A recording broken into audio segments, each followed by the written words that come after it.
me spin this camera around. I'll tell you what I'm going to do today. We have weather coming again, and yesterday, yesterday was yesterday was a hard day for me. I'll tell you that. I was under and over and under and crawling around and under, and I was moving around yesterday. I used muscles that I probably haven't used in a long time. Did get I did get the job done. It was a messy job, but somebody had to do it. So today I just decided to do all the little odds and ends that needed to get done, and two of those odds and ends were to fix that set of speakers that I tried to plug in last week, and I got that. I got those working. It was a bad plug, and got that working. And then I'm gonna put those speakers, hang them up, and then I'm gonna put this fan that you see over here on. I'm gonna. I'm not. I was gonna drill a hole through the desk and bury it in the desk under the computer. I'm not gonna do that. That's what I was gonna do.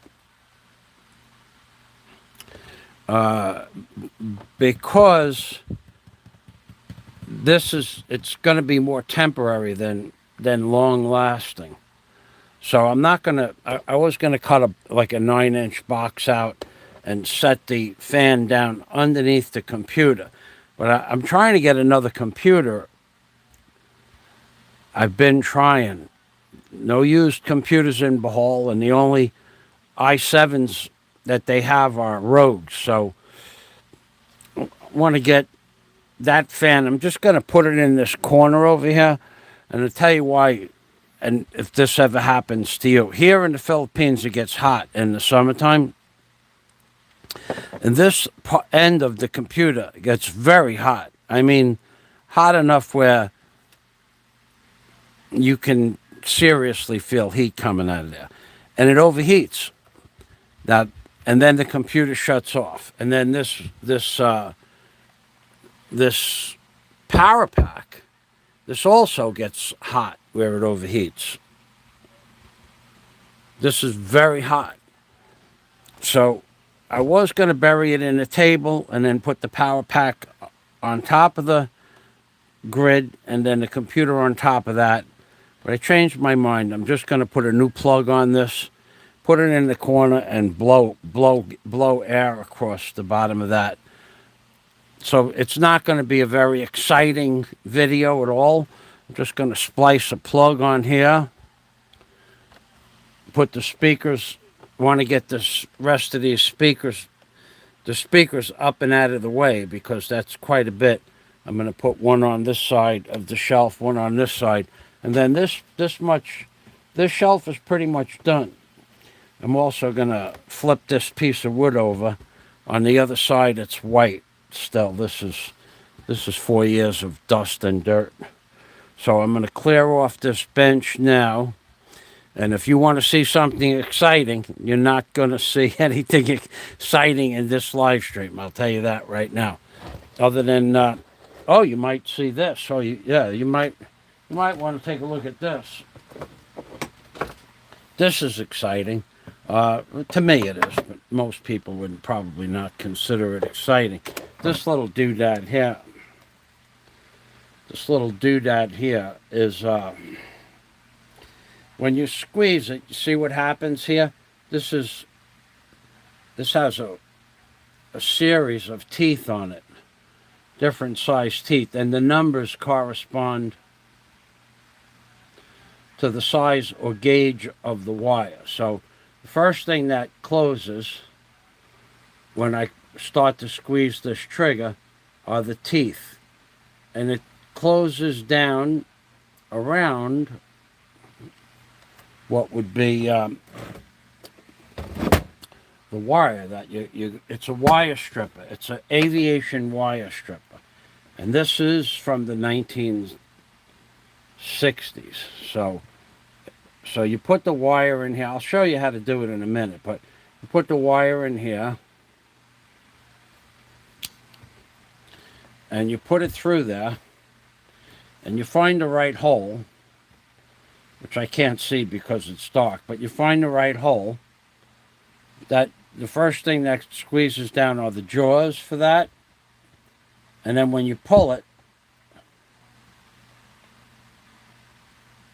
it opens up like an opposite a nutcracker, like that. See how it opens up?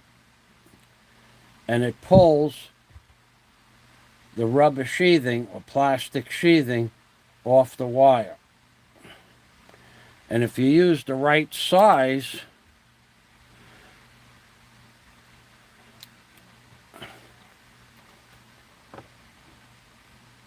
stripper, it won't hurt the wire. It doesn't hurt the wire. On that one I got lucky. So I'll show it to you again. This is an interesting tool if you're going to be doing a lot of small work, wire work, and you don't want to use a pair of dikes or a knife. This is the tool that you want to use. If I could see, I wish I could see better. Okay, let's see. I have to put the light on it to see which wire. There it is, right there.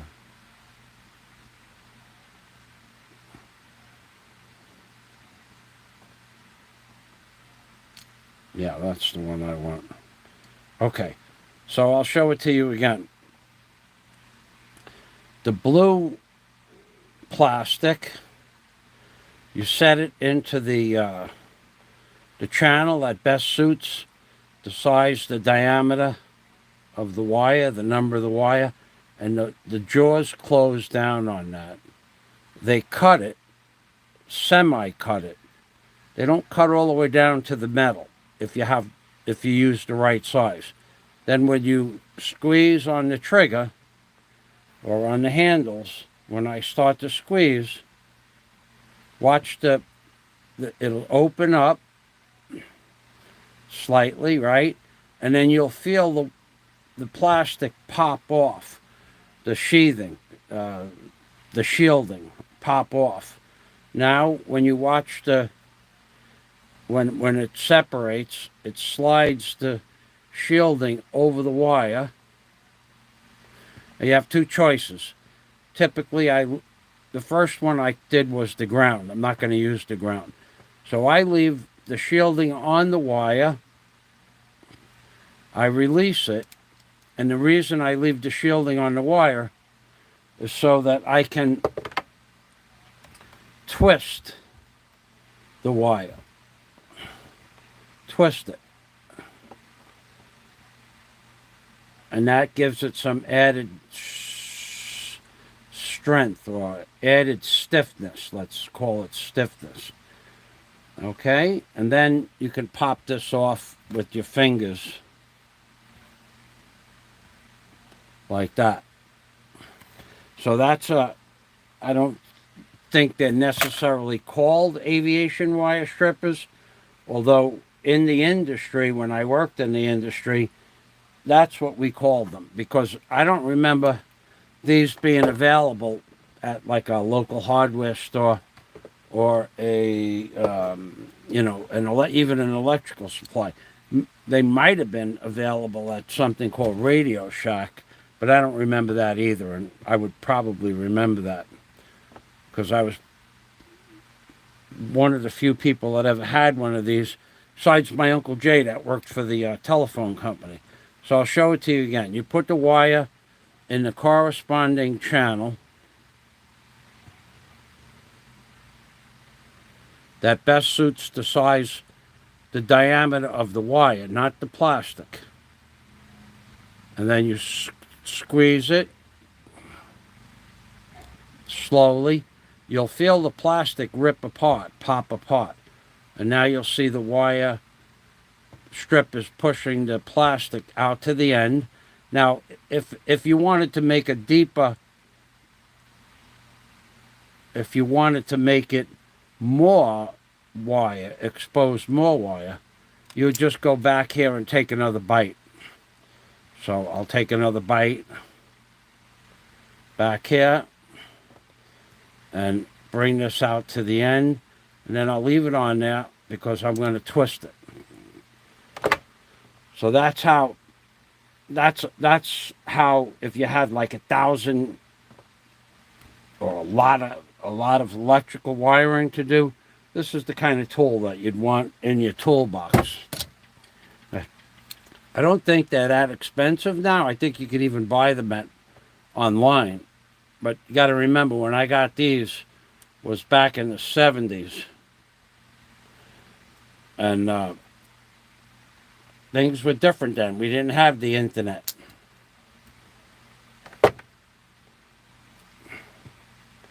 Okay, so that's the wire I'm going to use for that. And even though it seems like a overkill, I only have an industrial grade computer plug for that fan, which will be okay. I simply forgot. Well, I bought plugs. I bought some plugs, but I used them out in the shop, and I forgot to buy them the last time I went into the city.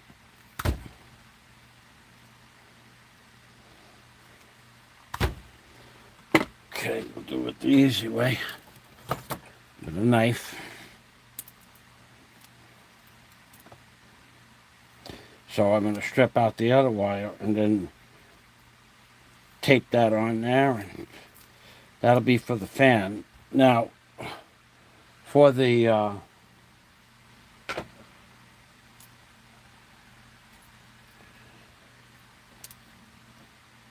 speakers, I had to fix the plug, and I did. I got that working good. So, this is a 3-prong plug, totally useless. I have no need of this. It's a computer plug, but I'll cut it back 1.5 inches in case I ever do want to use it. I'll have enough to splice it. This is called a pair of dikes. These are from Bell South, and these are from also, well, my Uncle Jay. One day, all the uncles and myself, we would go over to his house and ask him, because he had all of these tools.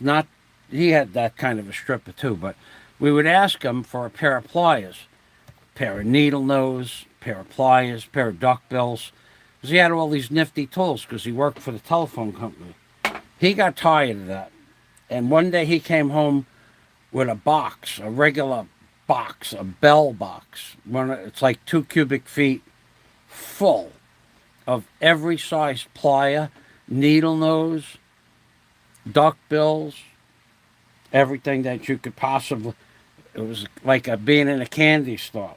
And he went from one house to the other of the relatives that were always asking him to borrow his needle nose pliers, because they didn't have stuff like that back then. And he gave each of us 2 of everything. Not duckbills, though. I think I got 1 set of duckbills from him, but none of this. But he gave us two sets of dikes, 2 pairs of Klein's lineman's pliers, 2 needle nose, green needle nose, and then 2 red needle nose, which were really, really for fine work. He gave us he gave everybody a gift, courtesy of Bell, and I still have these. Well, these are from that time back in 1971 or 72. So I'll show you how this works on. Now this is a thicker wire, not much thicker, so I'll use the biggest size stripper that I have on here.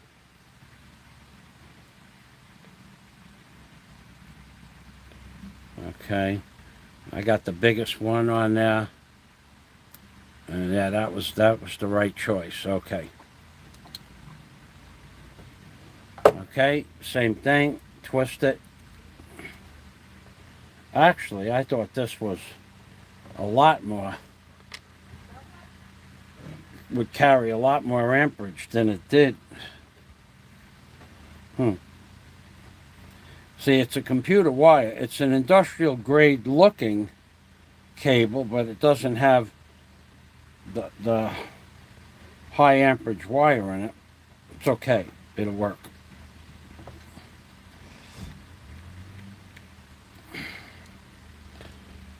Now, if you were to just cut this wire with a knife and then try to slide that shielding off by hand, it ain't gonna happen. Because this puts, I don't know, 100 pounds of pressure on that. When it does go,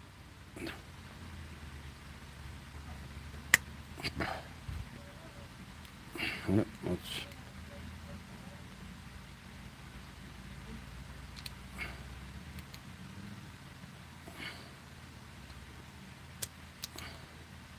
whoa, we destroyed that one. Okay, we'll start again.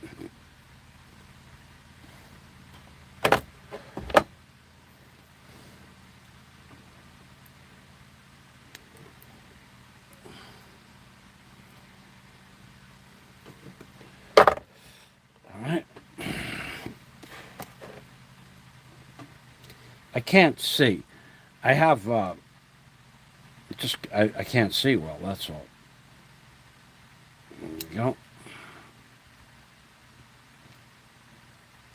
There we go. Okay, so and we're gonna now to put these together. It's not rocket science, believe me. I don't know why the Philippines does it like this. Maybe all of Asia, but they don't use black and white wire in Asia for your positive and your ground because it's 220. So they use blue and brown or sometimes blue and yellow. In this case, green is the ground and green and yellow would be ground neutral. So I'll put that together just for the hell of it, but you don't really need it because nothing's grounded here anyway. All right. Okay, so when I do splice these together, I splice it a little differently. There are other people that would argue the point of how to splice wire together. I splice it together so it never comes apart. Now, if you do it differently, and an electrician would do it differently, but an electrician's splice is nowhere near as strong as my splice. It won't come apart, but when I do it, you would have to break the wire someplace else for the splice to come apart. So what I do, I twisted this, and I twisted this. They're both twisted, right? Then you twist it, tight twists. You squeeze down on it while you're twisting it. Okay? Now, I could go into current, amperage drop. I could go into resistance, ohms. Let me tell you something about electric. You just think electric goes through the wire. It doesn't just go through the wire. Electric, in many ways, is similar to the way water works. So if you have a pipe that's 1/2 inch diameter or half a square inch, and you have 5 pounds of pressure, so much water is going to go through that 1/2 square inch. Let's say it's a square pipe.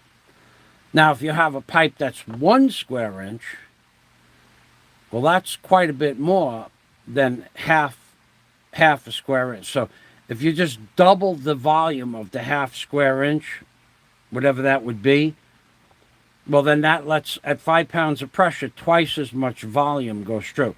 Same thing for wire. But if you kink your water hose like that, if you kink it like that, it interferes with electric. it causes a resistance there because the electric has to go up and around and back down. You wouldn't notice it, but on a smaller scale, ohms, you'd notice it. So when I put these together like this, I put it together, I make it tight, and now I'm going to get, now I know I'm going to get shit for this, but I don't really care. I'm going to use my standard, I'm going to use masking tape. Now why am I going to use masking tape to put this together? You can believe whatever the hell you want to believe about the Philippines, but believe this. The garbage, and I think they make it out of garbage, as garbage, sell it to you as garbage.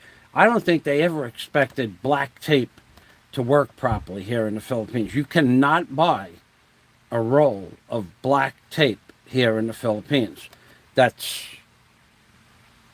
It's kind of like hard saran wrap with no glue on it. It has no adhesive value to it at all. Not only that, it doesn't stretch like the way, well, 3M black electrical tape is the best in the world, but you can't buy that here. And then if you just bought regular electric tape in rolls of 10, sleeves of 10, it would be okay. But here, no. The black electrical tape is something that you put on the wire as an insulator, and then you wrap it with something else. Because otherwise, in not a lot of time, out in the sun or out in the weather, the tape undoes itself because there's no adhesive bond between the tape. After you take it off the roll, there's nothing, the adhesive just disappears. So I use this. I use masking tape. It always works. It's been working. It's been working for 40 years, actually. Because masking tape is about, and the black electrical tape here is $1 plus per roll. And they're small rolls. So you basically, you're just putting garbage on your wire, and as soon as it hits the weather, it falls off. So you have to put the black electrical tape on as an insulator, but then you come along later on and you put duct tape over it, and their duct tape here leaves a lot to be desired also. You have to spend $10 for this much duct tape on a piece of cardboard. $10 for the good stuff. So I'm gonna reiterate this. This is, not only is this insulated now, but it's actually waterproof. This, if you use this good Marshall tape, masking tape, it'll work just fine. Now, then I go past the end, I roll it down, and then I roll back over it again, and then I go back one more time. So it's going to be a big, giant grouping of tape. But this roll of tape only cost 40 cents. Well, 50 now. And a roll of electrical tape cost $1.20, and this is like 4 times the length of a roll of electrical tape. So we're going to go back over here. We're going to bring this back, tight wraps, and snap that off. And then we'll go to my next splice, and then I'll show you why I'm doing it like this. Okay, so we're going to go to the next splice. Both of them are twisted. Twisted, twisted, twisted, tight twists. Tight twists. You don't have to put a pair of pliers or duckbills on it. And then, again, we're going like this. We're going to take the masking tape and go walk it off. We're going to walk it off the plastic shielding or rubber shielding. And as we walk it off, we're going to keep pulling it nice and tight and go past it, past the end of the wire a little bit, and then come back. And then roll it up tight with your fingers, because there's really nothing to pull on at that point. Roll it up tight, bring it back back onto the rubber shielding, back onto the rubber shielding, go back out to the end again, go past it a little bit. Now you should have about 3/8 of an inch of extra on the end here. Fold it under, like that, and just tape that to itself, and then come back one more time. Now, before I go any further, I'm going to test it, the plug. I'm going to put electric to it. Okay, to the fan. And then we'll do the ground. Okay.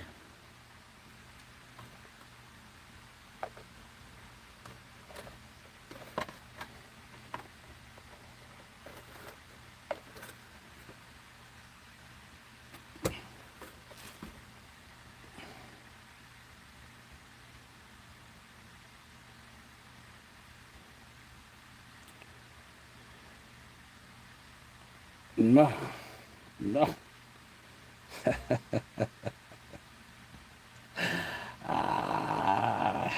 Okay. Okay. So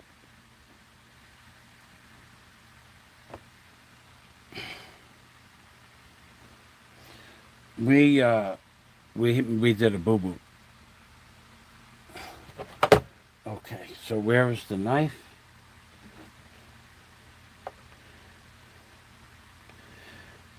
This color wire from America is a different colored wire than in the Philippines.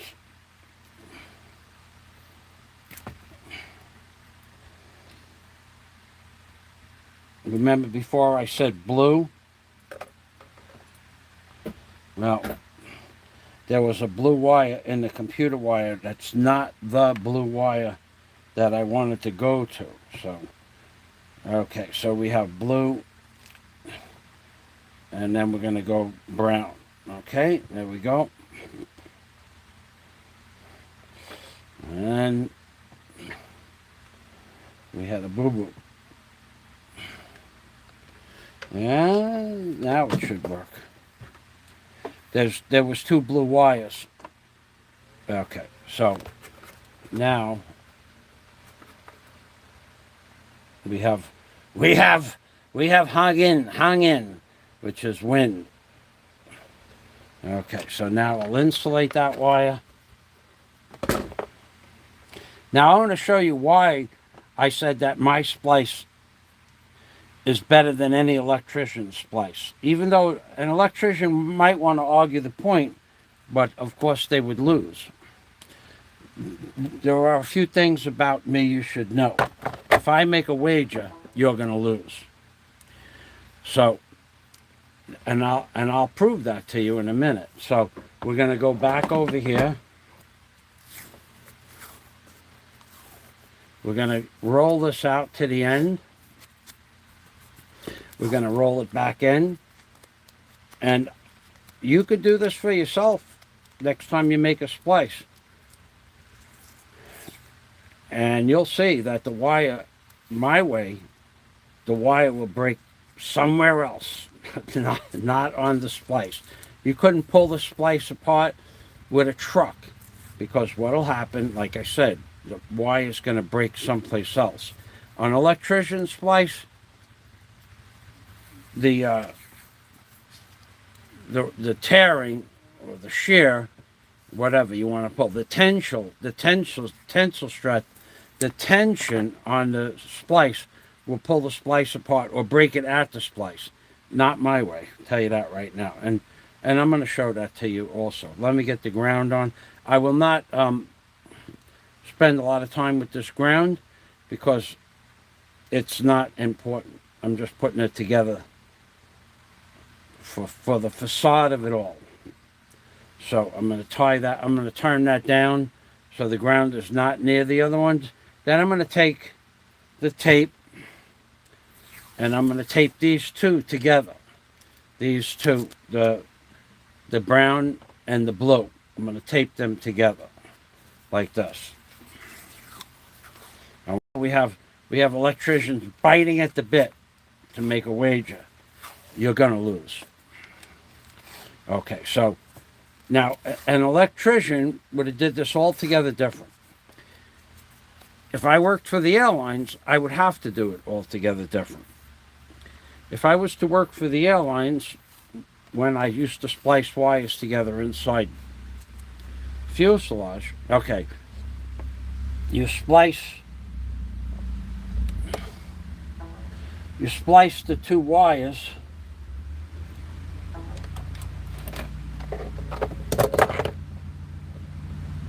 like this.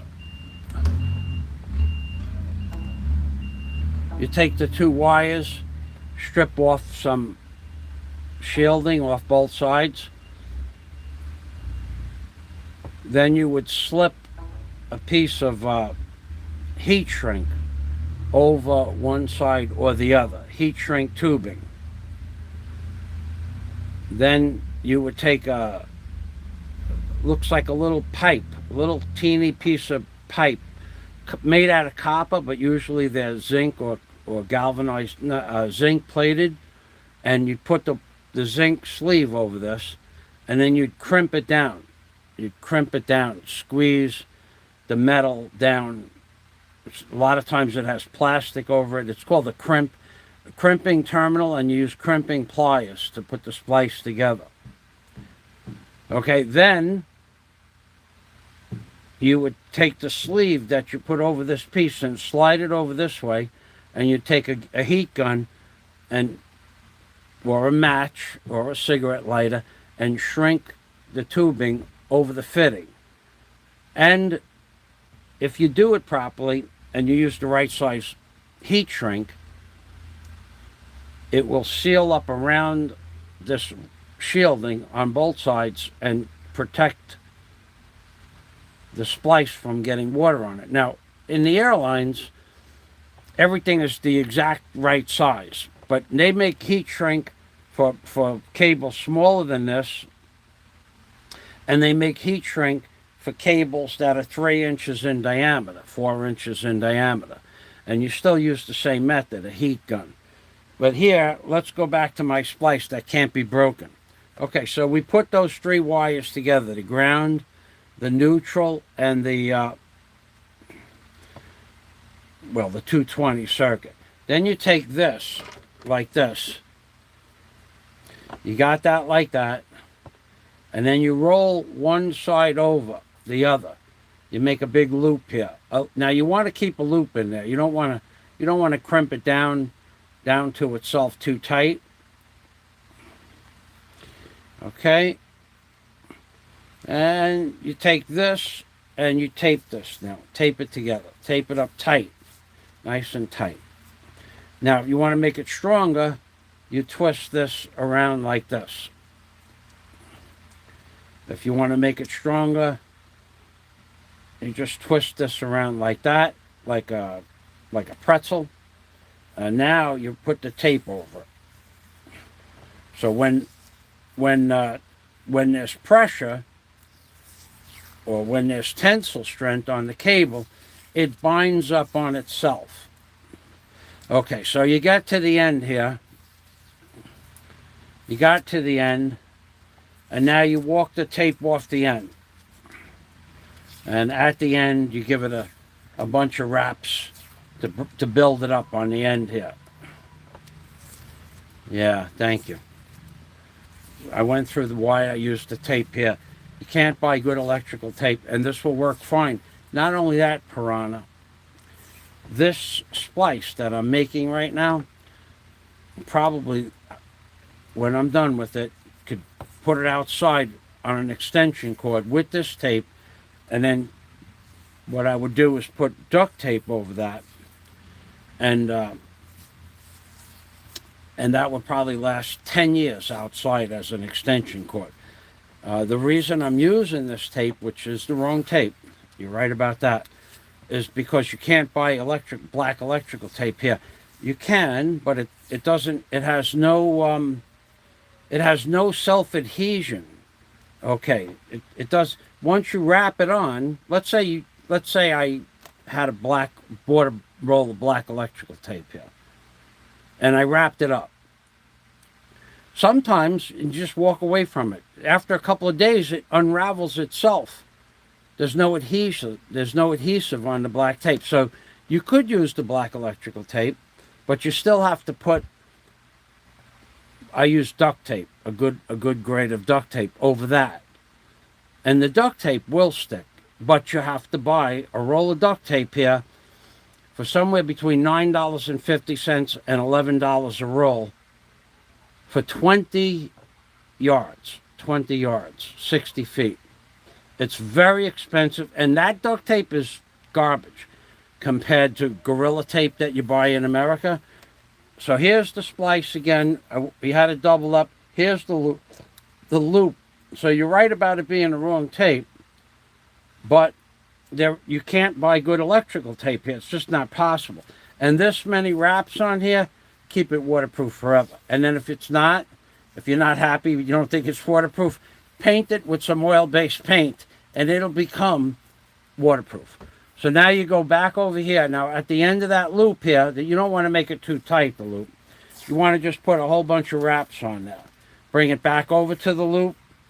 Back over to the loop. Oh, we ran out of tape. Oh my God. We ran out of tape. That one's gone. And Piranha, the electrical tape here is like $1.20 a roll for like 5 yards. So I would have just used $1.20's worth of tape that if I just left it out in the sun, the tape would, if I put it out in the weather, the tape would unroll itself in a month. It would be unrolled and there'd be no sealing power anyway. Okay, so now you walk this down off the side here, and this is an inside splice. I'm doing this exaggerated, but this splice, to be honest with you, if you wanted to make this 100% waterproof, just paint it with oil-based paint. And I'm being serious about that. So now, my splice that I told you could not break, if these two wires were the same wire, the way I have this with the twist around here, if you pull this apart, you're not going to pull it apart. But if it's going to break, it's going to break out here somewhere or out here somewhere. Now this was a short loop. Normally I do a little bit, another 1.5 inches and wrap it a little bit more. But this is an inside splice for like less than a 1 amp motor. So I really don't care about this that much. And this is for the computer. Piranha, before you go, I just want to tell you my qualifications for knowing this stuff. I'm a licensed A&P jet mechanic. So I know that what you're saying is correct, but there are workarounds for almost everything. And the workaround for this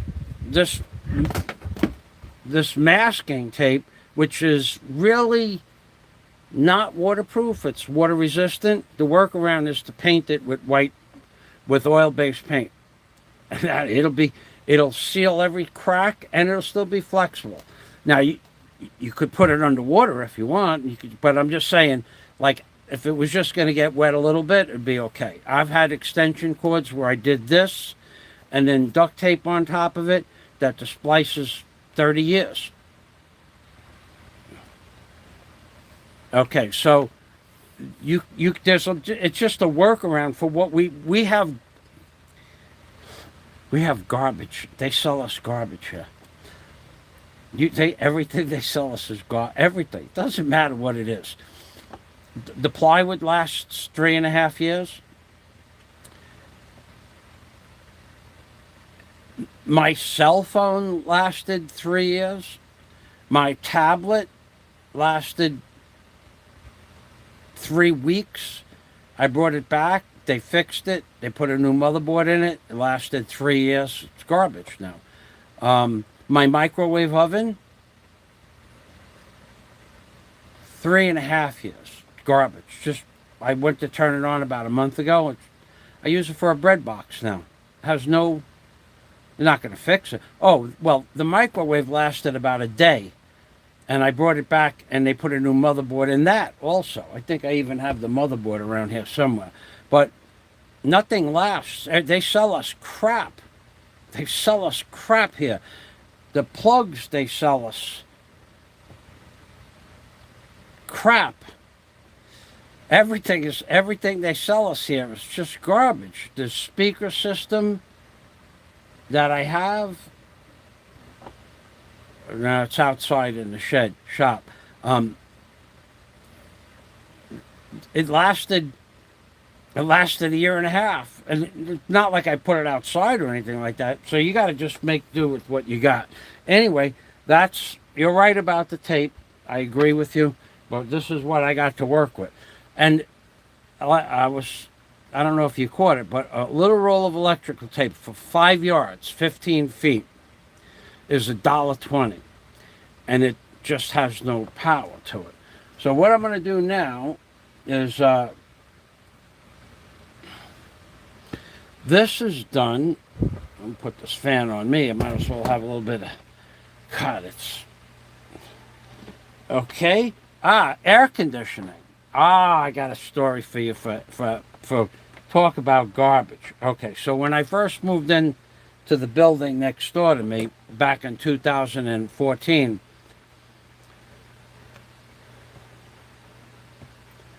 I was the first tenant in the building, and the aircon lasted, it was a couple of months, and the owner of the building said to me, you leave your aircon on all the time. I said, yeah, because you didn't paint the outside of the building white. It's a dark gray finish, stucco finish, and I'm on the corner of the building, so I get sun in the morning on the front, in the afternoon on the side, and sun sets on the end. You couldn't get this apartment cool you can't get it cool. It would never get cool. It got cool about 2 o'clock in the morning. So we had like a 3/4 ton unit in there, and the aircon blew up. It just took a crap, and he tried to blame me. I said, no. An air conditioner should last 15 years if you don't turn it off, ever, as long as you keep the fan clean. But so we put another one in, and it was a 1-ton unit, and that lasted about a year and a half. In the building, he had a water pump system to pump water to the roof. No pump that he ever bought for 8,500 pesos was the cheap pump, and 12,000 pesos was the good pump. At no time in 4 years I lived in that building, at no time did any pump last 3 months, 4 months on the outside. These are brand new pumps, right out of the box. They sell us crap here, dude. Okay, so I'm going to clear off this table.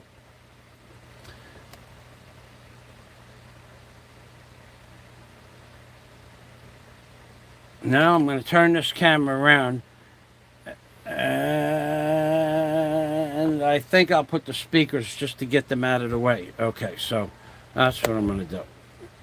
Okay, so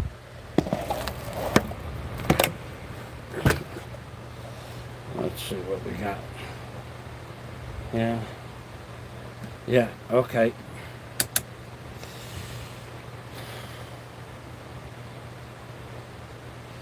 Yep, that works.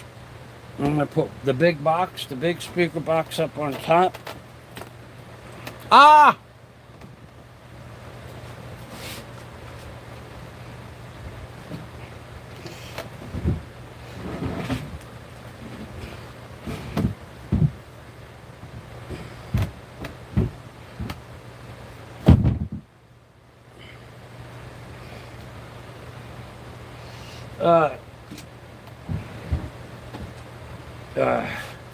I'll be there in a minute. I'm going to have to change out of my kilt and into a real pair of pants.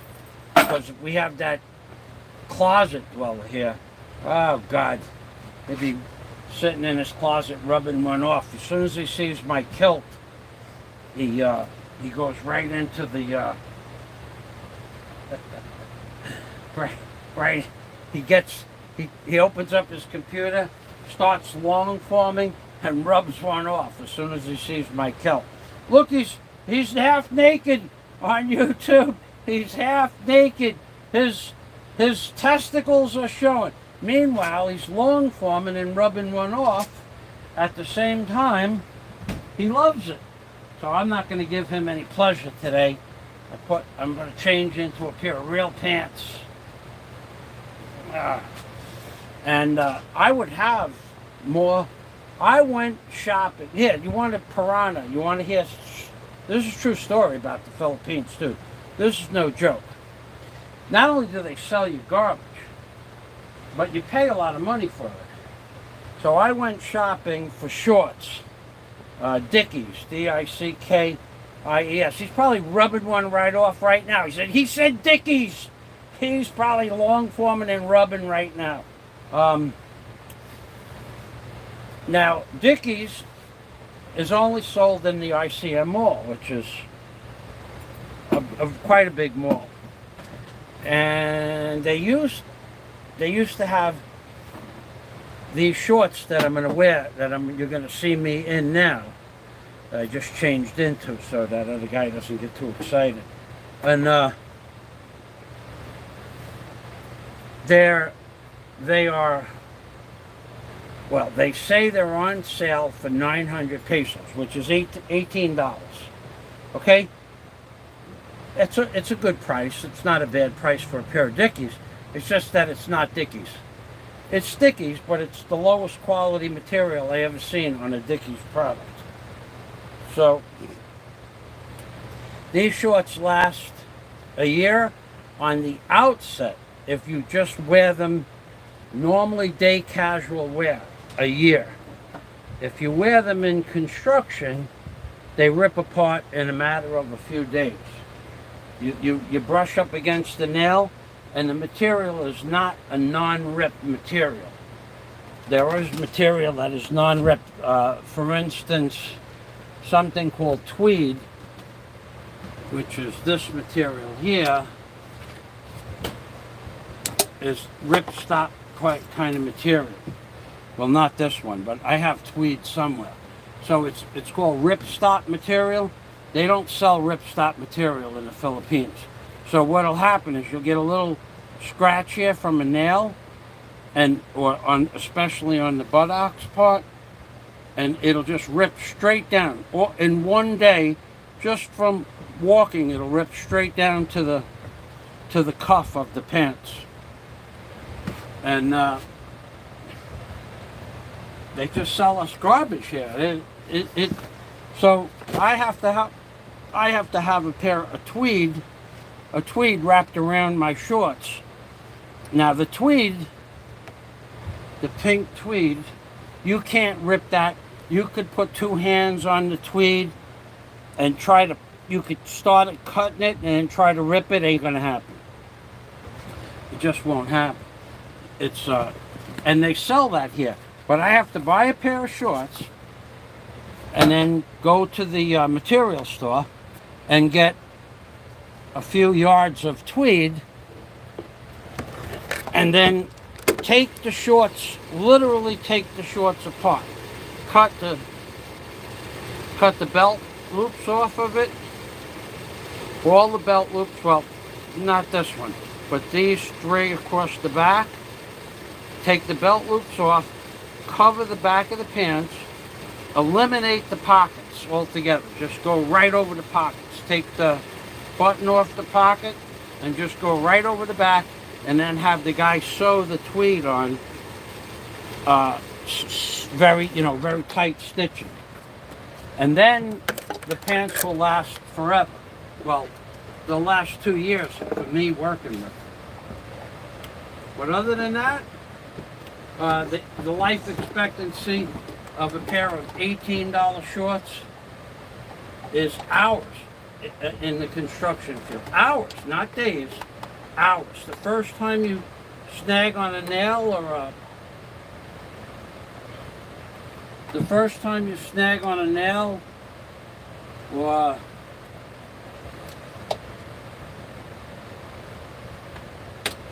a splinter of wood or something like that, they'll just go from the little teeny hole where the nail was, and it'll just continue in a vertical direction, not horizontal. And you need another pair of shorts. Or you could bring them to a tailor and he could fix them. And then if he doesn't do the tweed thing, like I said, the next time you brush up against the nail, you need another pair of shorts. So I've gone through quite a few pairs of shorts before I learned the tweed trick. And now, the guy who does the tweed, the tailor, since Christmas, his store, now there are other stores that could do it, but they take your money in advance and they tell you to come back next week, and maybe they're off that day. They take off randomly. Maybe they had something else to do. Or maybe the store is closed. Or maybe you come in and the guy says, well, I was sick. Your pants aren't ready. Come back next week. And then you come back the following week and the guy is off again. Because for whatever reason. Now that happened in one store. So if you go into that store, that tailor shop where there are about 8 tailors, and you ask somebody else to do work for you, they will say, no, sir.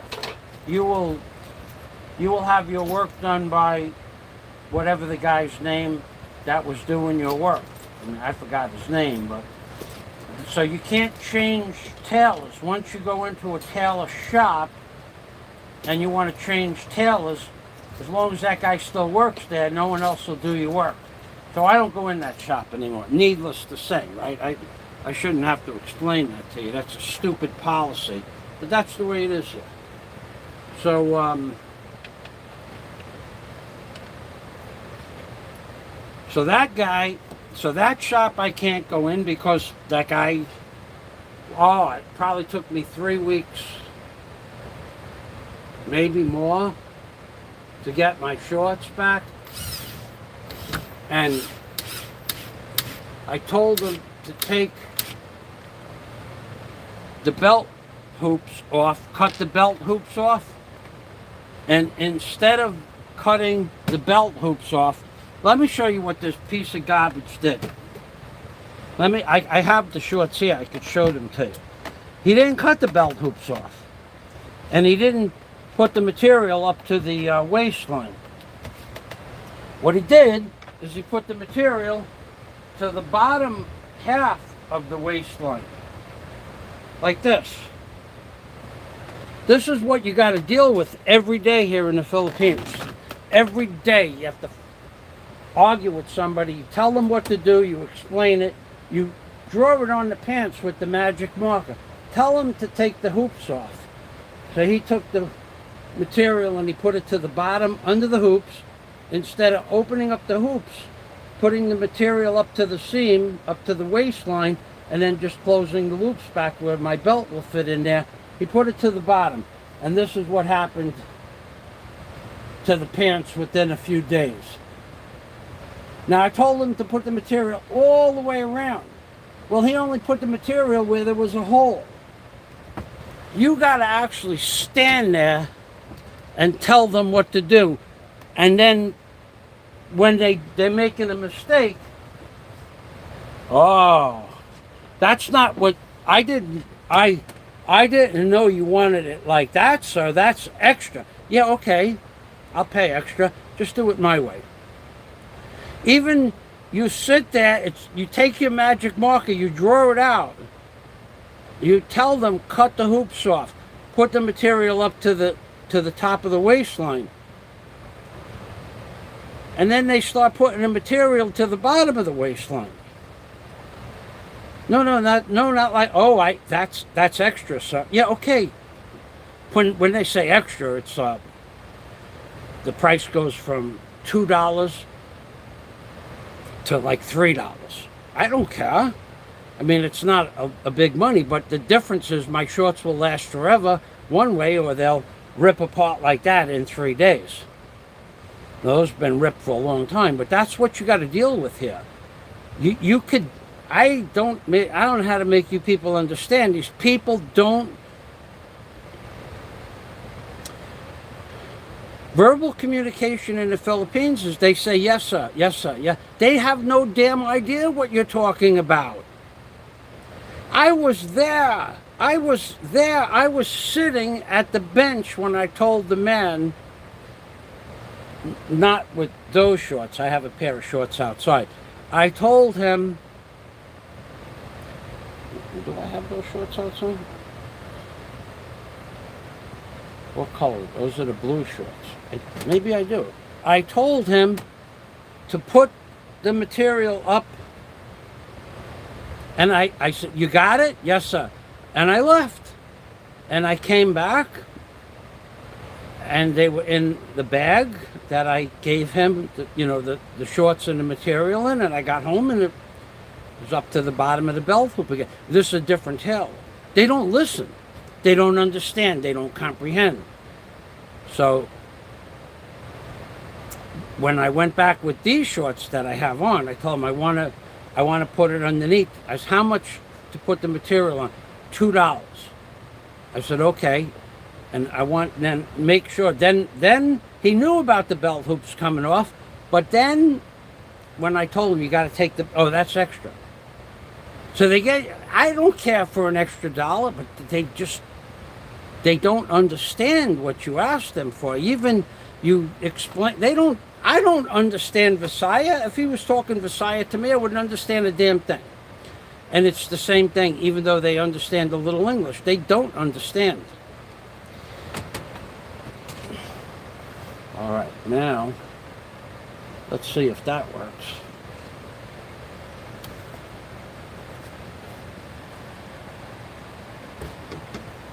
Oh, that's a lot better than I thought it was going to be. Let me see if there's any comments.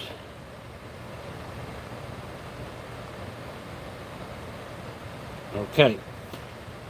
Yeah, you gotta, if you explain something to a Filipino and he said, yes, sir, he doesn't understand. There's a 90% probability he doesn't know what you want him to do. He will do it if he knew what you wanted him to do.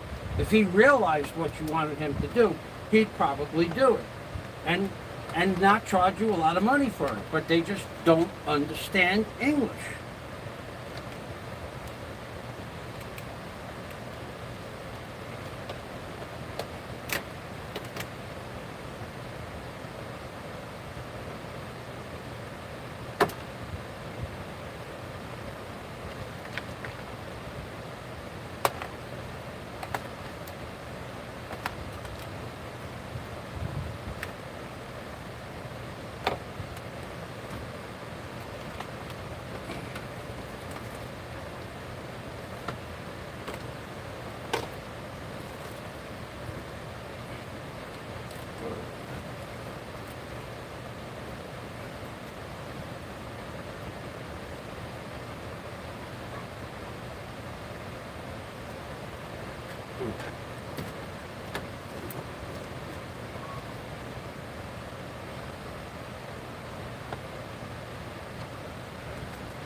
Ah.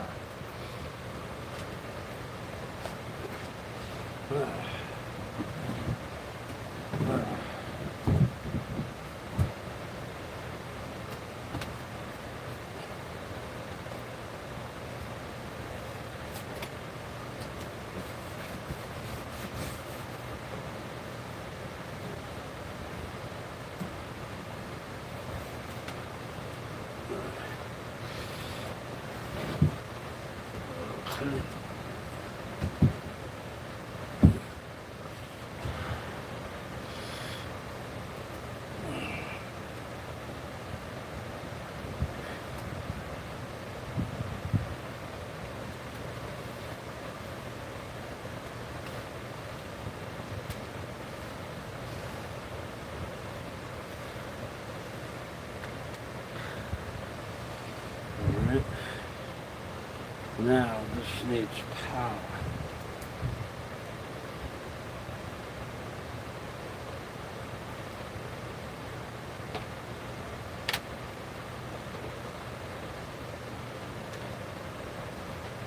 Where's that other thing? Okay, so there.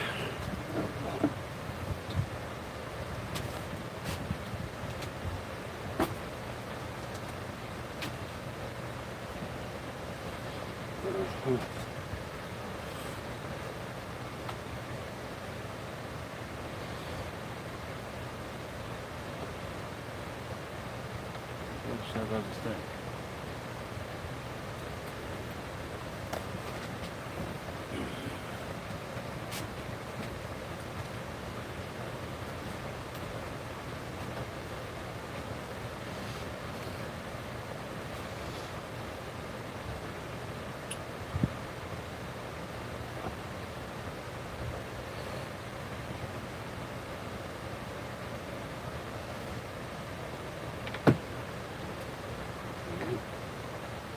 Now, put that there. Put that there. No power. No power. No. Here's another piece of garbage. This is a Filipino made or Chinese made terminal strip, but the brass pieces they don't make contact. So I'm going to go direct to my main line here.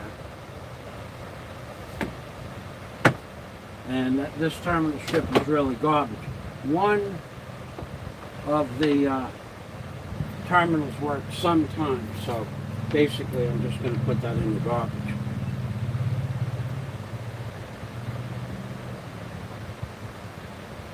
Okay, I got power.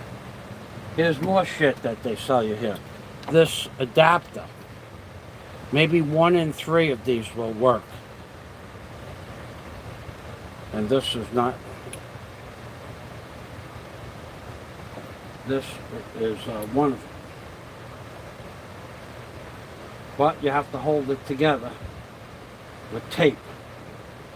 Otherwise, the slightest jingle on the wire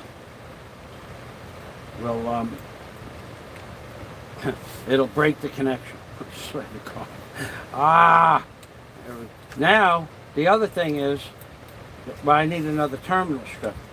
So, and the money that they charge here for garbage, that terminal strip was like $4, and it doesn't work.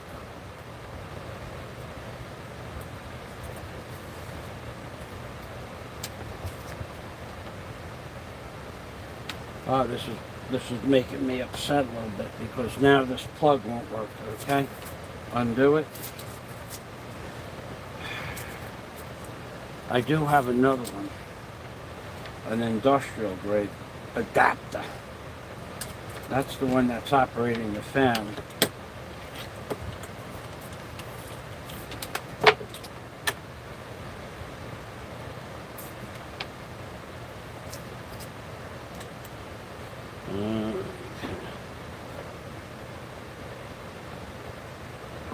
No, that's not operating.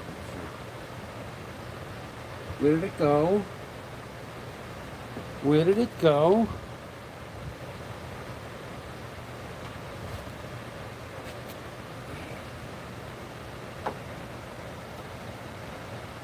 think I left it out in the shop.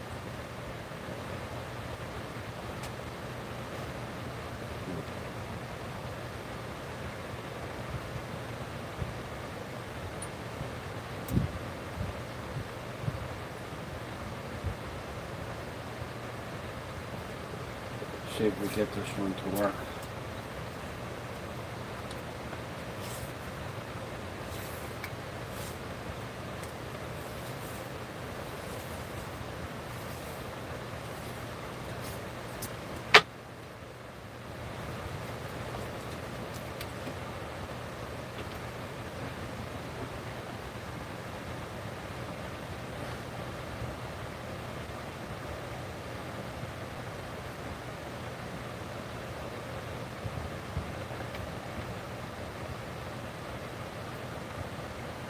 No, can't get it to work.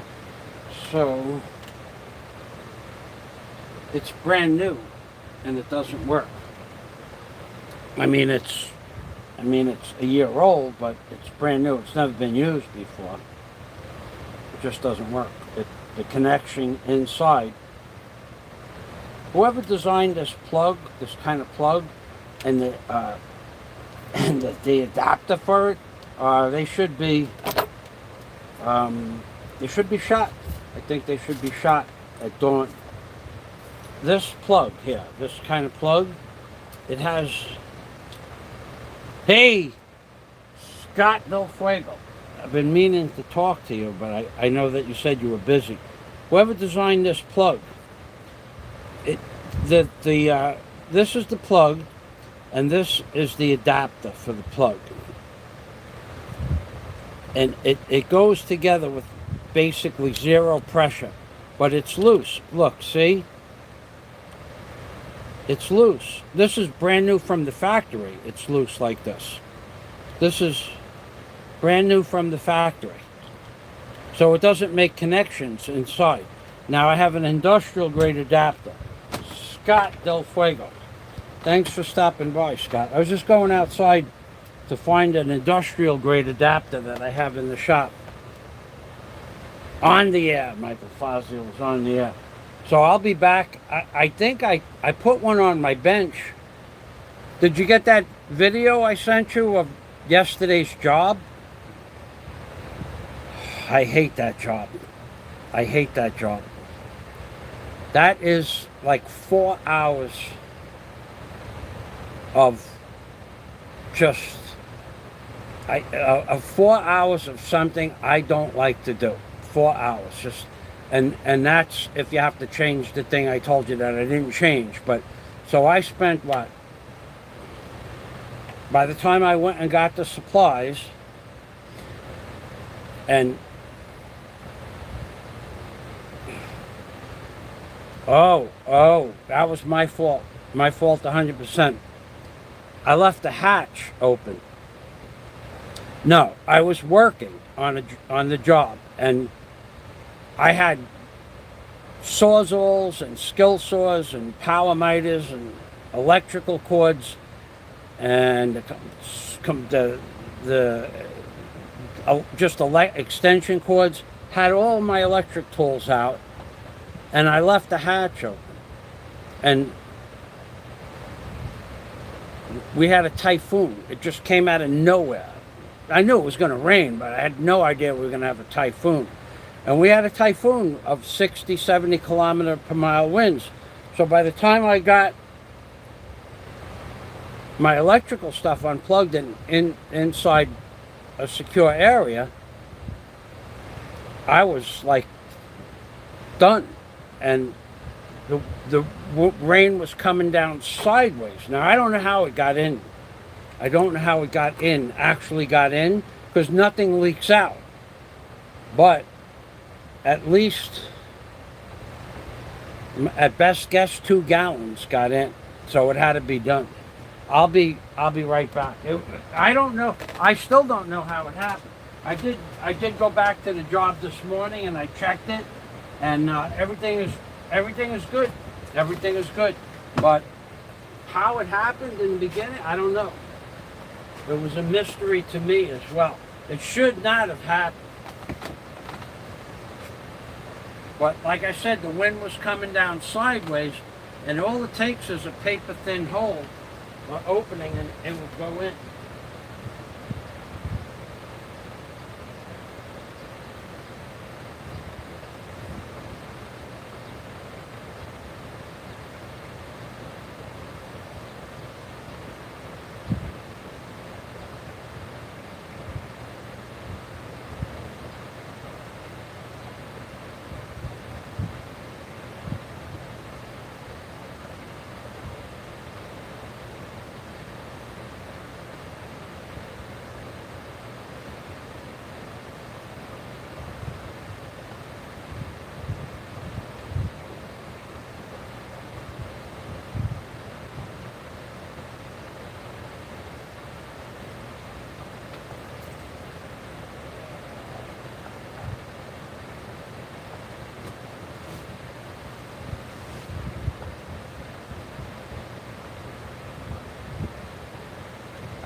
It's not outside, which means I had to have brought it inside. Now, where did I put it?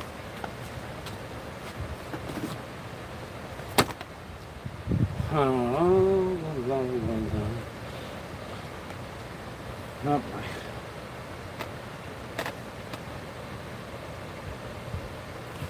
All right, I don't see any response. I have, it would be a mystery. I checked and double checked, and theoretically you could leave that thing open for a month in the typhoon, and it should be waterproof, but it wasn't. Okay, I need to find that adapter.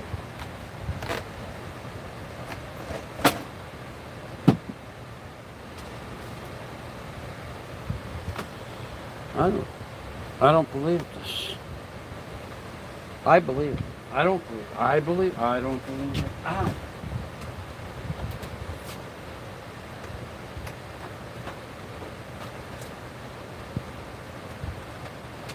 I'm gonna have to crack that damn thing open and splice it internally.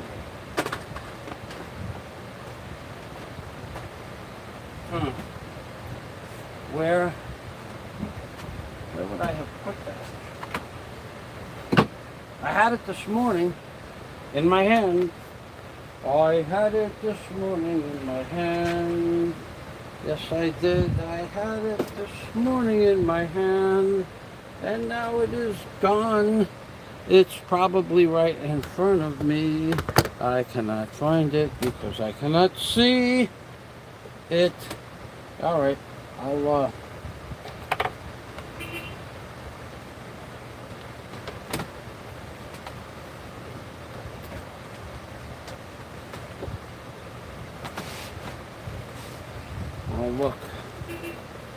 I'll do it a different. I'll see if I could bend that thing to where the adapter.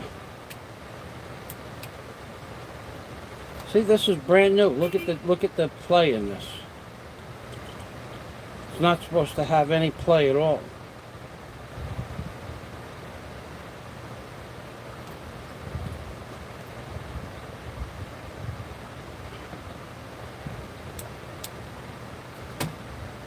I'm going to just try to tape it to where it feels like it doesn't have play.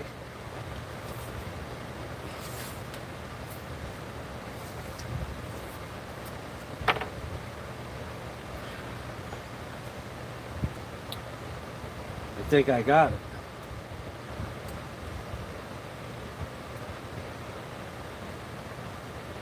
Did. Okay. You got it. Oh, I just broke it. Alright. I broke it. I broke it. Brand new. Broke it. Okay. Tell you the garbage that they sell you here. Well, I didn't buy this. It came with something else that I did buy, but stuff they sell you here is such garbage.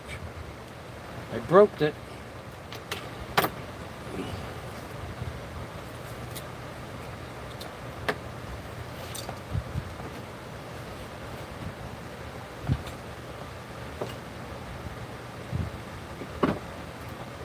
There's one more. Here it is. Here's the other adapter. This is the industrial grade version of that. Okay, so this will go in here. There's no pressure. It's as if it's like got micro pressure, and it's not going to work probably because most of these plugs don't work right from the factory.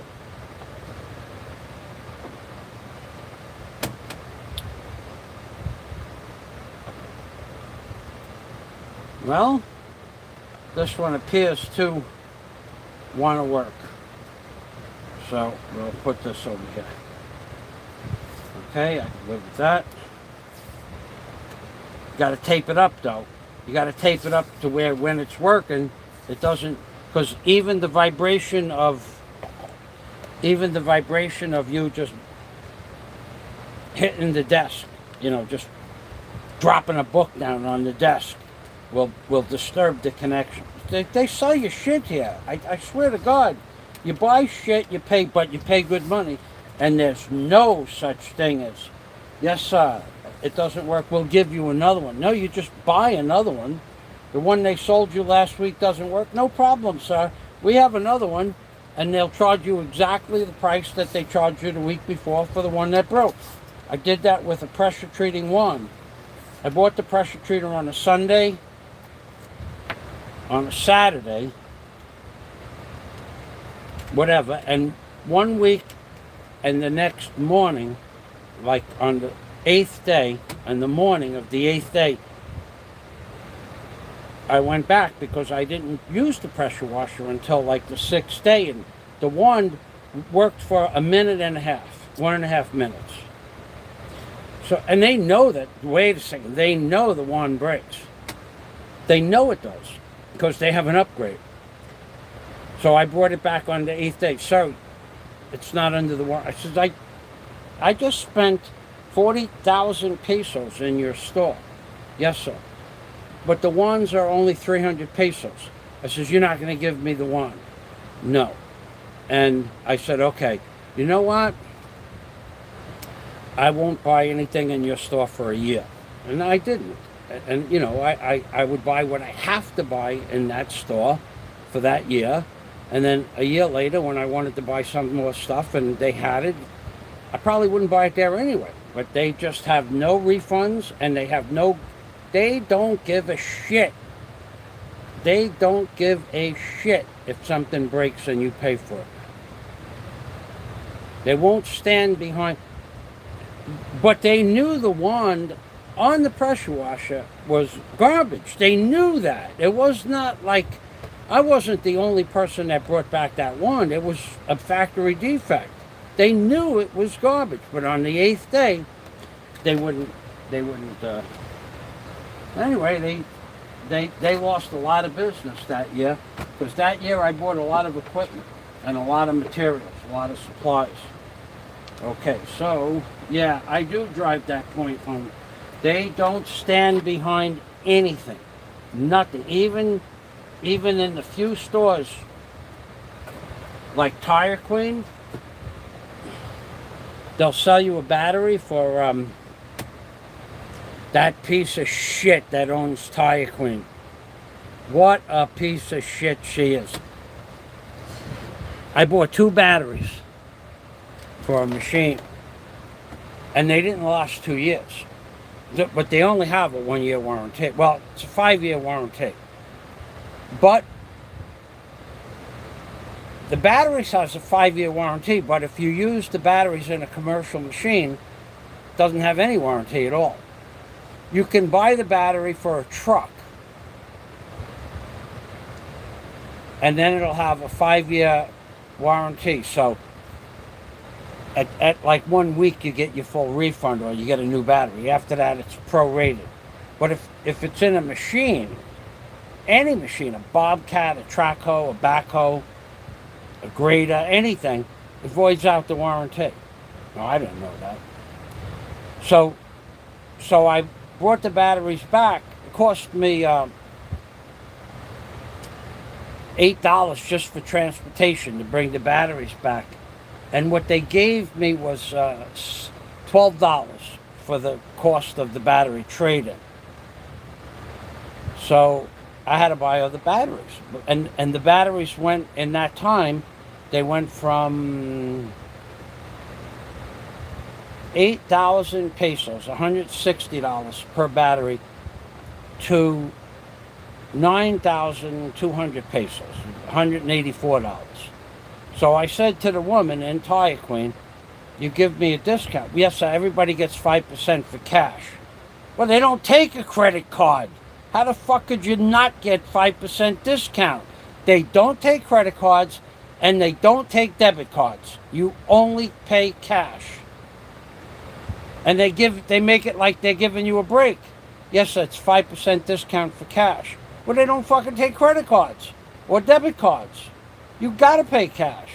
So everything is marked up 5 or 10%. They take 5% off. So I said, well, look, these batteries only lasted 2 years. I got to buy 2 new batteries. Yes, sir. Give me a discount. No, sir. You know, I argued with the counter person to get me the owner of the store, because I know the owner is right inside the booth. She comes out of the booth, and the batteries were 9,215 pesos. You know what discount she gave me? 15 pesos off of each battery that cost $184. It was $184.30. She gave me the batteries for $184 each. She took off 60 cents off of a $368 off a $368. They don't give a shit about you. They don't give. So recently I went back with another battery, and I called her up on the phone, because they do have the best price for batteries, but they have the biggest selections. The other companies have one battery in stock. Well, I buy them in pairs. So I tell her I'm going to bring in the battery. I don't know if I called her up or I told her. Yes, sir, you can bring the battery in. Oh, okay, I did call her because I wanted to know if they had 260 batteries with positive and negative on one end and positive and negative on opposite ends, one of each. Yes, sir, we have that. When I got there, they did not have that. So I brought the other batteries back, and I put them on the ground. It cost me $8 to go to the city with the batteries. Well, the batteries are on the ground, and they saw me put the batteries on the ground. And I go through the whole thing and got my 60-cent discount on a $368 order. And I said, well, wait a minute. What about the return on the battery? No, sir. What do you mean, no, sir? Sir, we don't exchange, we don't give you credit for your old battery. I said, but I called you on the phone. I spoke with you. I said, I'm going to bring the battery in. Is that okay? You said yes. You said yes. Yes, sir. It's okay that you bring the battery in. We're just not going to give you any money for it.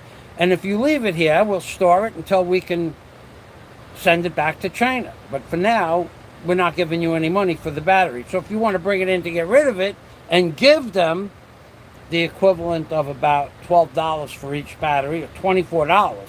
Meanwhile, this bitch just charged me $368 and took off 60 cents, and she wants me to leave $24 worth of batteries there.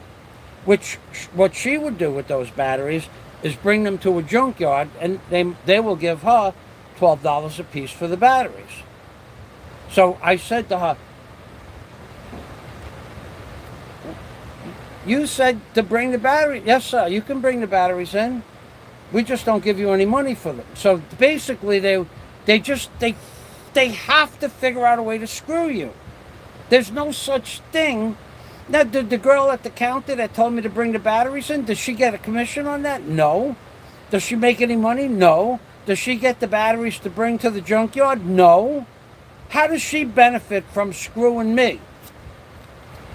That doesn't matter as long as you're screwing the customer. It doesn't matter.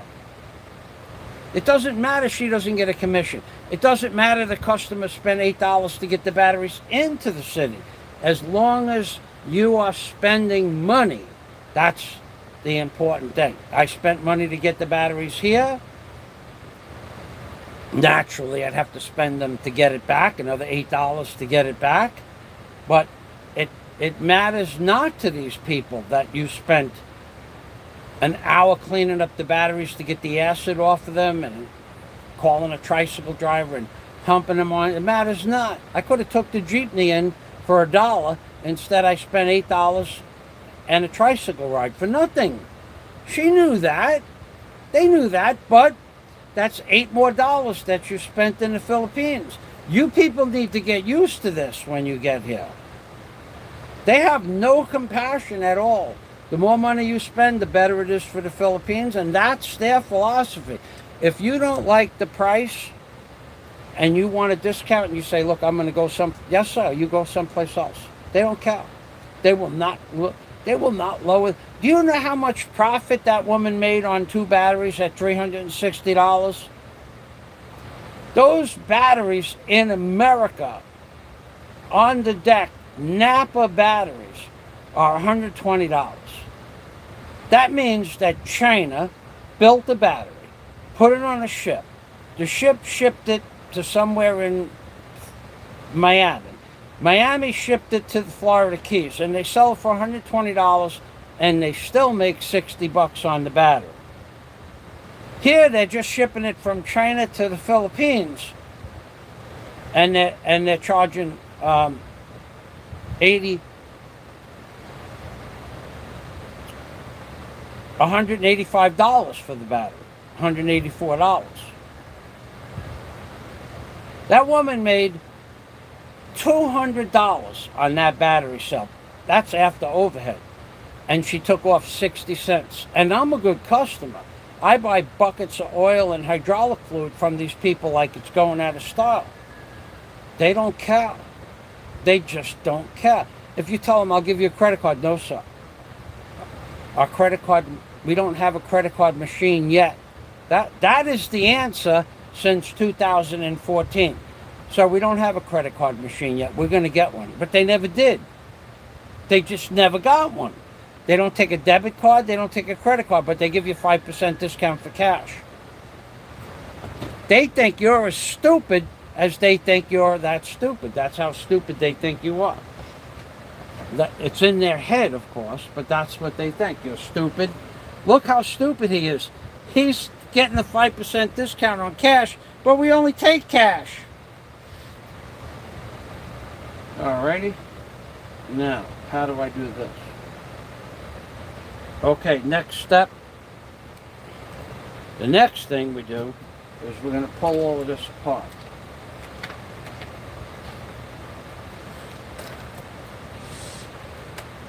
We only take cash. No credit card, no debit card. But you get 5% for a cash sale. What?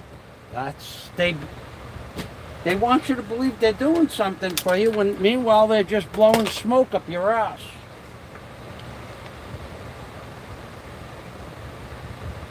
Hey, is the closet dweller here? Are you taking notes, closet dweller? In case you ever do anything with your life, try to get into making money here in the Philippines? Or are you just sitting there? Watch, look, closet dweller. He sees I have a nice tight shirt on.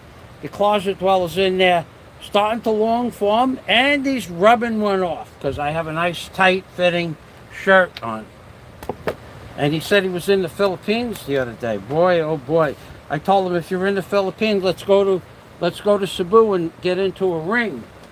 See if you grew a pair of balls since the last time I asked you. Closet dweller.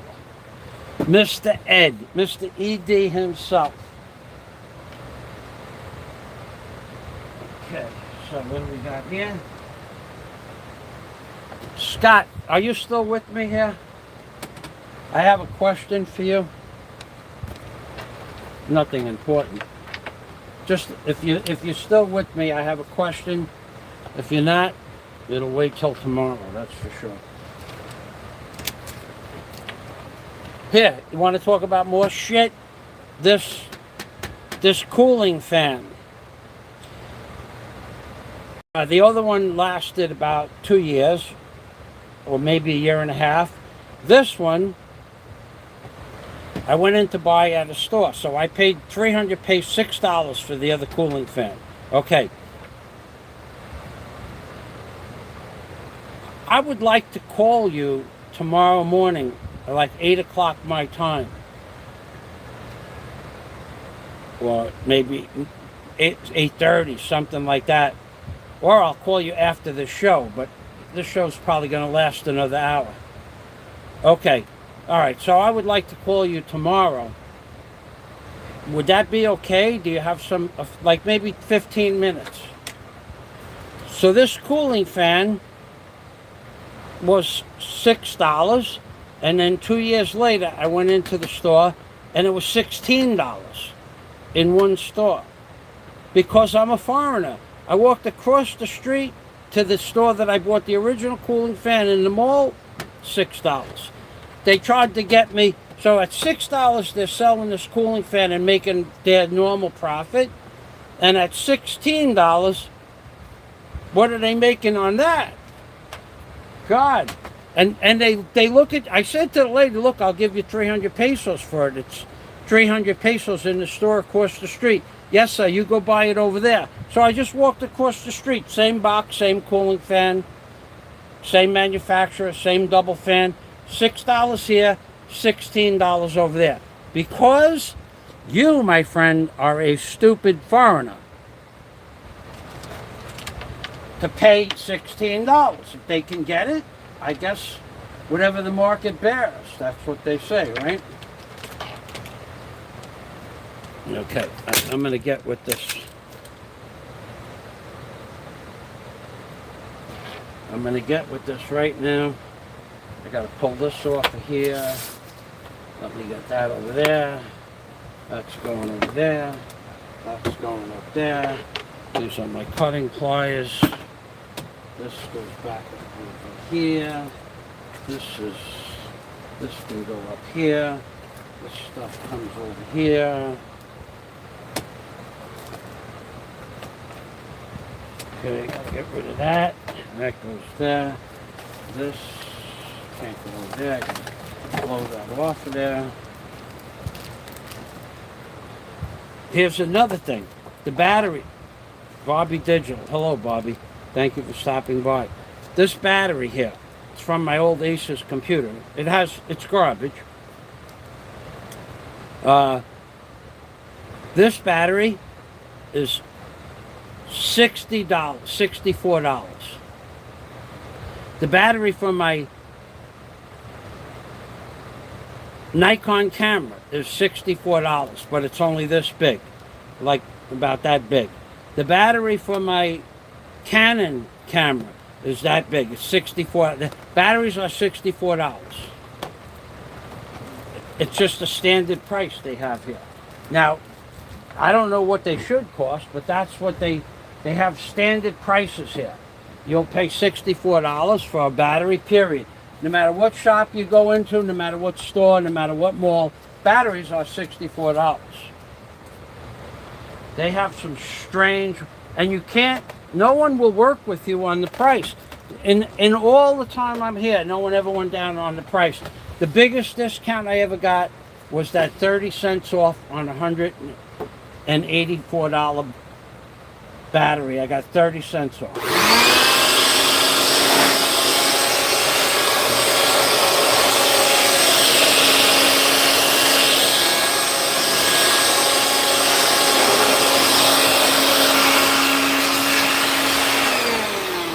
30 cents off on a $184 battery. And she thought she was doing me a favor.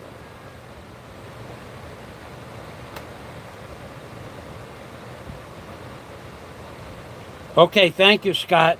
And I won't bother you anymore. Good night. Thank you for stopping by. Let me clean up my table. Look at this. On this side it's nice and white, baby.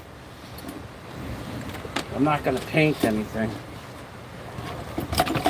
It's not.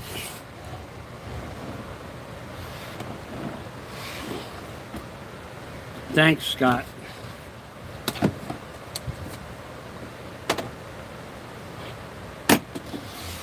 Oh yeah, that's much cleaner. Looks clean. Looks better. Looks better. Oh yeah. Oh yeah. $185.30.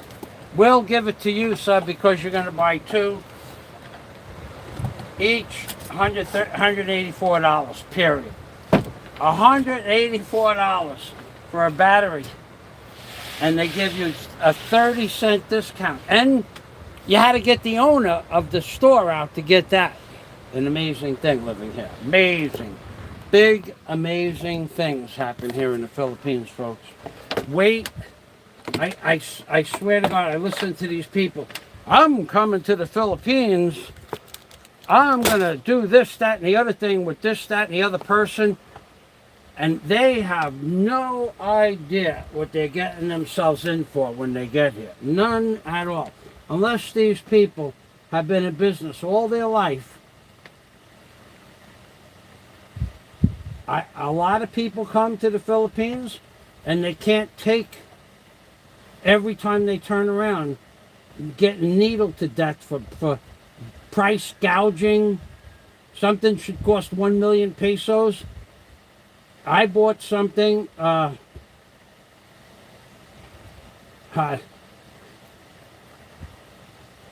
bought something, I can't tell you what I bought.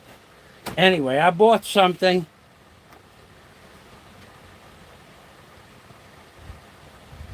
I can't tell you what I bought. But with the thing that I bought had parts in it. Because I took it apart to see the parts that were most vulnerable to some sort of, destruction. What is the most vulnerable part in the thing that I bought, and how is the one that's in the thing I'm buying? Is it a good part? Like what condition? How many years left do I have on that part? Right? So, I mean, that's reasonable. And I bought it. I bought it at 4 o'clock in the afternoon, and I couldn't deliver it because I didn't have tags, a license plate or anything to take care to bring it back. So I had it delivered. When it got here, the parts that I looked at to make sure that those were the good parts in the thing were gone. Somebody worked on that thing for about 2.5 hours to take the parts off the machine and put old used parts in the machine. That's the truth. So, and that happened at 4 o'clock. So somebody had to come into work, gut the machine, and put the old parts back in the machine. And when I questioned the guy, because I still owed him some money for it, I said to him, but these, no, did we agree on those? I said, it's part of the fucking machine. No, we didn't agree to leave those new parts in there. Okay, you gotta have everything in writing, and you gotta deal with these people like they're fucking children.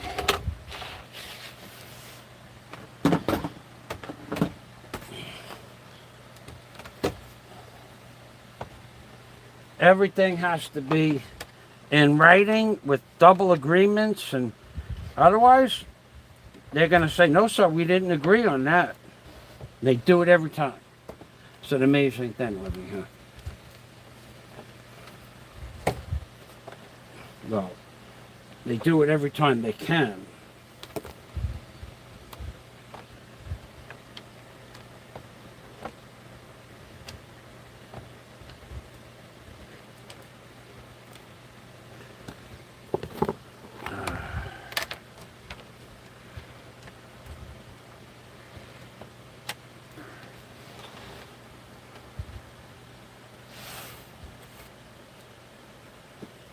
Hey, Mr. Ed, have you long formed this? Have you long formed this live stream that I'm doing, or have you rubbed one off? Because you see, I have my nice tight muscle shirt on. Have you rubbed one off? And whilst you're long forming today, we know you like to do that.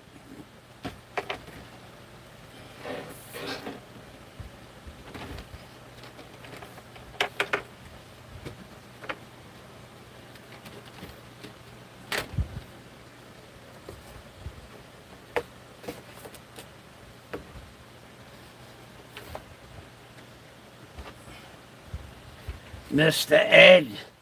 Mr. Ed. ED, baby. Mr. ED, the long former himself. Sits here and watches me all day. I'm gonna flag that. Oh, he's like talking about this. Oh, I'm gonna rub one off and I'm gonna long form him at the same time. I'll show him. I'll show him. I ought to charge you for your sexual pleasures.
Mr. Ed, he's long forming and rubbing and long forming. Where is the mouse, baby? Where did the mouse go? I lost that mouse. You believe that? It's hard to believe you lose a mouse. It's not like it's a small thing.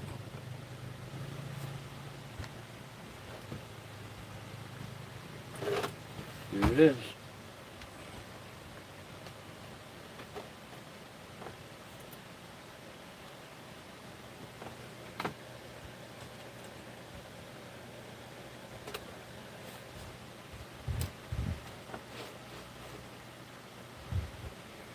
All right. So let's see if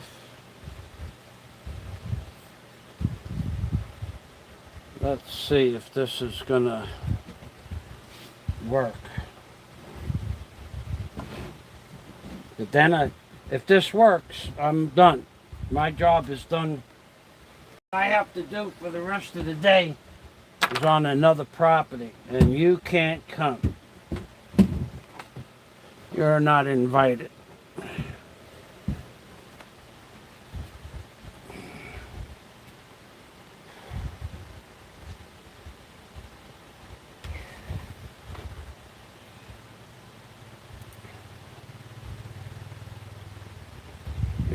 You can't see my document list either.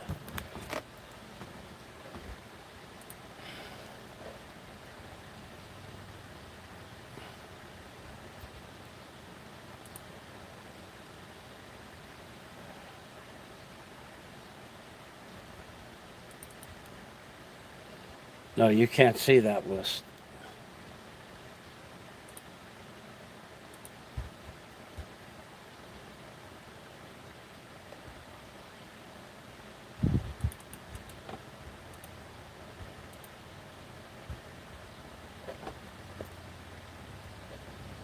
Very busy day today at the beach. I see like several families walking down to the beach. I can't wait for my foot to heal, and then I'll be able to go swimming. My foot is healing up. It's I don't know when it will heal up, but I will tell you that I think, well, the original hospital trip was in December of 2020. That was the first trip. Second trip was in February. And the third trip to the hospital to get medication again was in April. So 5 months to get to the point where it is now. And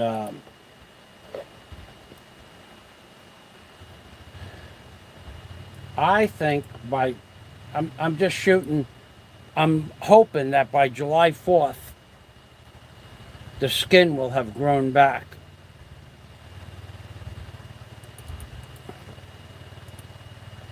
To where I can go into the salt water, because right now, that ain't possible. I tried going in the water the other day, a couple of weeks ago. That was a mistake.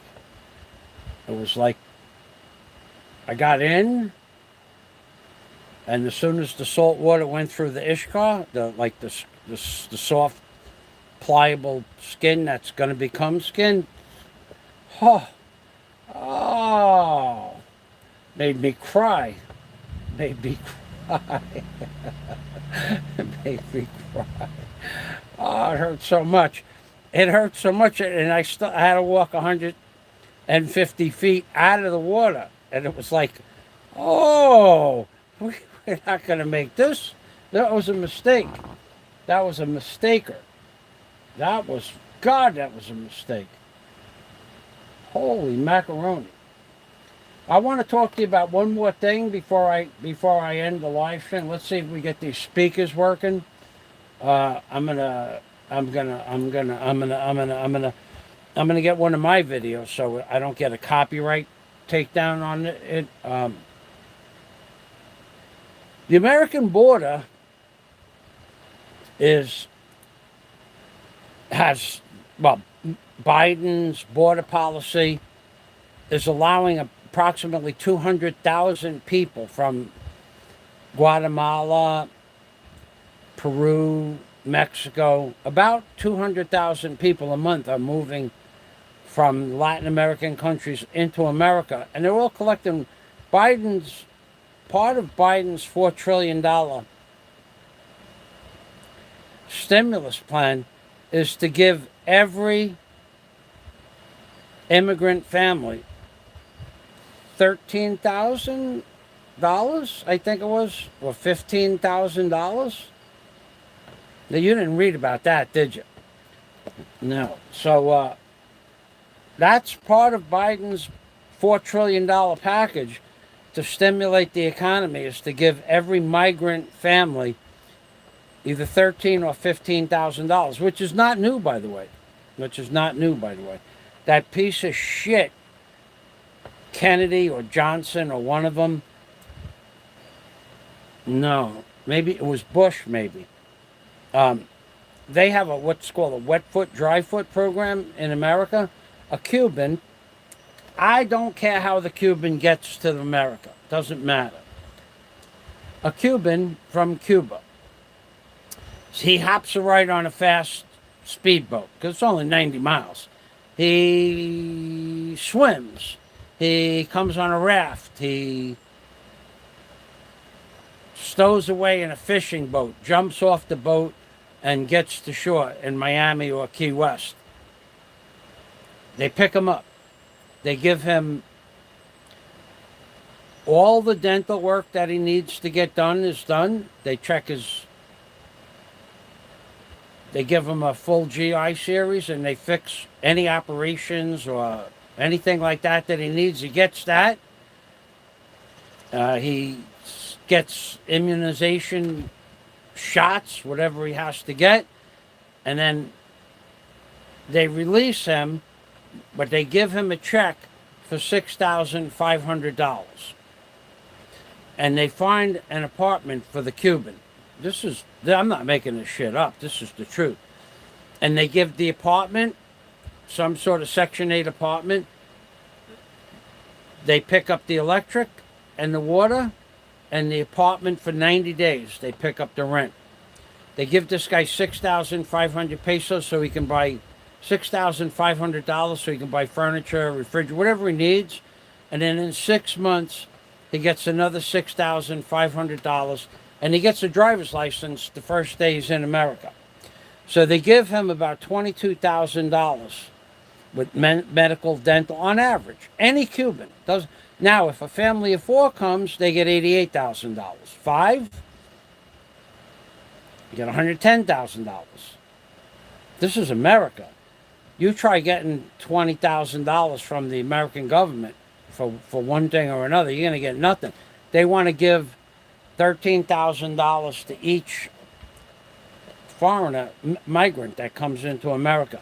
Now, on my channel, let's see if we get these speakers working. I put batteries in this morning.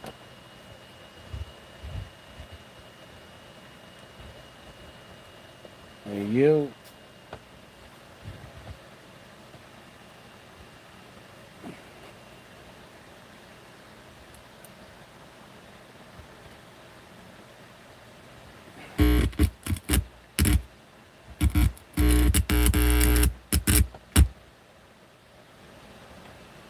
Is that possible? Yeah, that's what they're doing.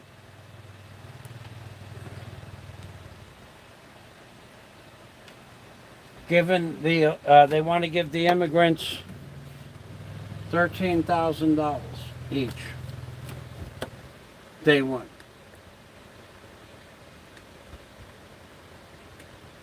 Why isn't this working? Worked this morning.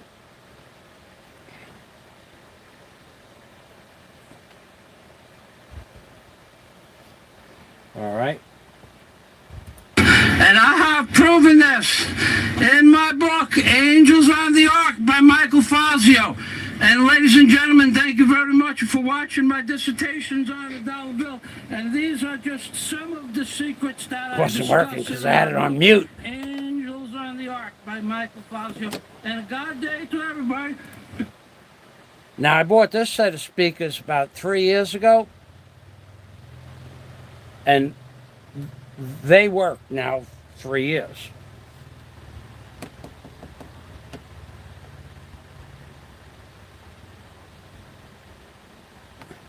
Okay, so let me check the comments. Thank you, Scott. Okay, I'm sorry, I didn't see that. All right, so the next thing I have to do, you can't see. I wish I could show you. Actually, people like Scott, Dennis, they'll get a video. But other than that, certain things can't show on YouTube. I could. Theoretically, I could. Theoretically, I could do it. But when we'd have that guy rubbing one off as soon as I put the video up, he'd be long forming and rubbing and rubbing and long forming. That's the way he rolls. That's the way he rubs. He rubs and long forms and rubs, baby. Yeah, he was on my channel the other day. He goes, I'm back in the Philippines. You know what I said to him? He said he was back in the Philippines. I said, good. Let me know when you want to go to Cebu. We'll get in a ring together. See if you grow a pair of balls. I'll sign a waiver if I get hurt. I'll take, I'll take full responsibility. And on his behalf, he would really be he would really benefit if he got into the ring with me, because not only would I be able to, if he won, he wins $10,000. If he loses, he gets nothing, but he'll get all his dental work done for free. So that's got to be worth $10,000. Win or lose, the dental work is going to get done. I make me laugh. I make me giggle, baby. Boy, this computer blower, I'll show you the blower. God, this is working good. Boy, I've been wanting to do this for a year. Once I realized. See, what's happening is this unit here, this is the AC adapter, AC-DC adapter. It was getting so hot that you couldn't even touch it. But what really was happening is this area of the computer here, even with the new computer fan, the computer fan has a minimal amount of air, like, and it's just not enough to keep this computer cool, because number one, where I am right now is 85 degrees in the house. So between it being 85 degrees and then no circulation, this part of the computer got so hot that basically you couldn't even see couldn't even touch the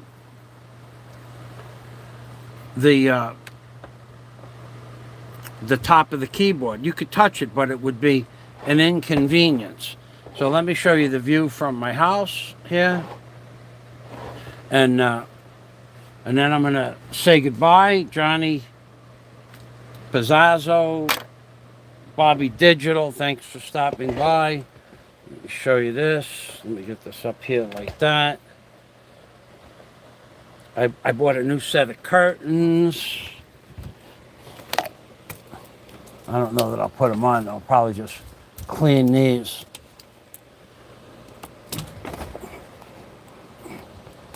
So that's the view from my house. And this is the beach right here.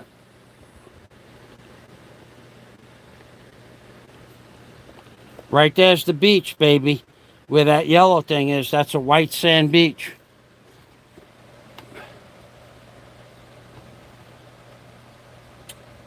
All righty.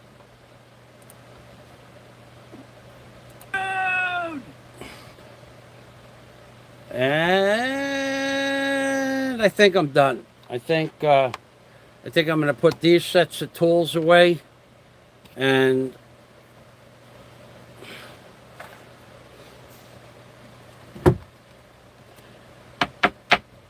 what else is there to do, really? In here, not much. I got to go to another job. Okay. That means I got to pack everything up. All right, so I'll let you guys look at the view for a few minutes, and I'm going to put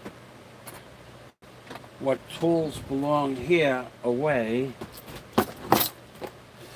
into the drawers, and stuff that needs to get put away. This goes over here. And this is rubber bands. We'll take that over there. Put a few more there. Oh, one more thing. If you guys ever come to the Philippines, you are not going to believe this, but if you get into a cab and you don't have change, neither does the cab driver. So you'll have to go up to the next largest amount of bill that you have in your pocket. They never have change. You get on a tricycle, chances are they won't have change. Get on a motorcycle, chances are they give you a price, they won't have change. So I keep I keep change in my pocket for anything that I think I'm going to need during the course of the day, but the chances of them having change are close to zero. Now, they probably have change, and if you were a Filipino, probably you would get change. But as a foreigner, they simply tell you, no change, sir. And you give, like, say it's 90 pesos. You give 100 pesos. Next time I give you 10%, 10 pesos back. There isn't going to be a next time. You're not going to see these people again. You're on a street in the city. Well, but that's that's a gimmick that they got going here. It's a pretty good gimmick, too, because theoretically, there's no law that says they have to have change. So I just want you to be aware that if you are taking a cab, a tricycle, or a jeepney or something, chances are they're not going to have change. It's just a little odd thing about the Philippines. And this goes across the board. Cebu, Palawan, Bohol, just about anywhere you go. And if it's close, like say the jeepneys, no, that I can't. The jeepney always has change. I've never been on a jeepney that didn't have change. The jeepneys are different, and that's in Cebu and Bohol. The jeepneys always have change, but the tricycles and the cabs and the motorcycles, unless you know, even if you know the driver, they'll say, no, sir, no change. So you'll say, let's go to the gas station. Sir, I'm in a hurry. They don't want to go to the gas. Or, happened the other day, we were in front of the gas station. And the guy that was driving me on the motorcycle, when we got to the gas station, he said something to the gas station attendant. You got to picture this now. He said something to the gas station attendant, and when I was walking to the gas station attendant to get change to pay the tricycle driver, and when I got there, I said, "You have change?" The gas station attendant said, "No change, sir." Now, had that driver not said anything to him, I don't know if he would have had change or not. But why did the driver have to say anything? And it wasn't like he was 3 feet away. He was 30 feet away. So he yelled it out from 30 feet away, I believe. He yelled something. I don't know what he yelled. I don't understand that language. But you better bring change. If you expect to get change, you better bring change. I mean, if you expect to pay what the actual bill is, you better bring your own exact change, is what I'm trying to say. Exact change. Okay, now that's done. Exact change, baby. And now that is done. That's garbage. That's garbage.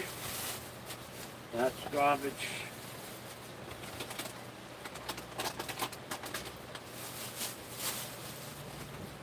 This is a bag for the shop. That tools, this is tools for the shop. These are electric tools that I no longer need in this house. They got to go to my next job. This goes here, this goes here, this goes up here.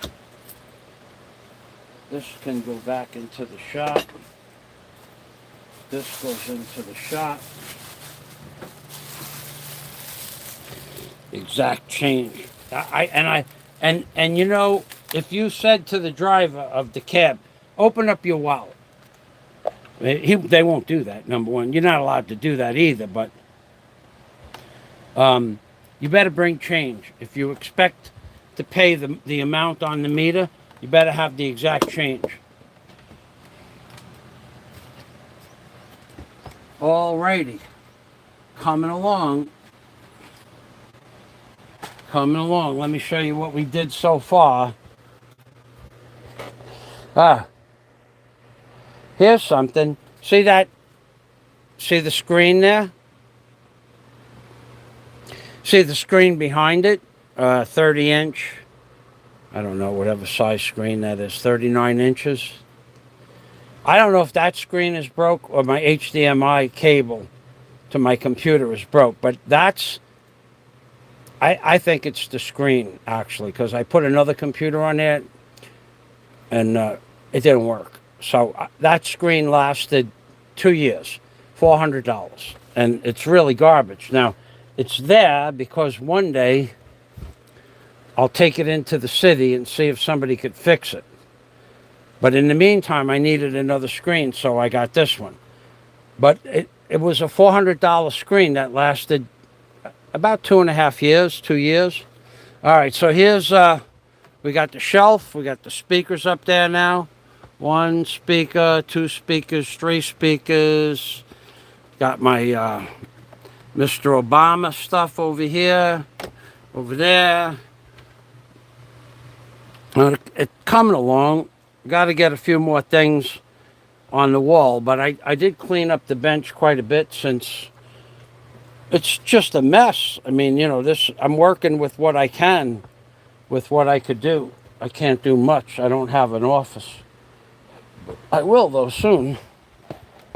Okay, thanks for watching.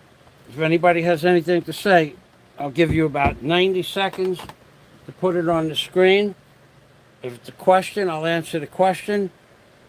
If it's a statement, I'll read it and maybe answer the statement. But thanks for stopping by. The reason I'm posting on this channel, to the guy that's rubbing one off in long forming, I got... Bye-bye, Bobby Digital. Thank you for stopping by. The guy who's Mr. Ed, Mr. ED himself, the long former, the closet dweller. He has about 6 or 7 channels that he says he doesn't have, but he said,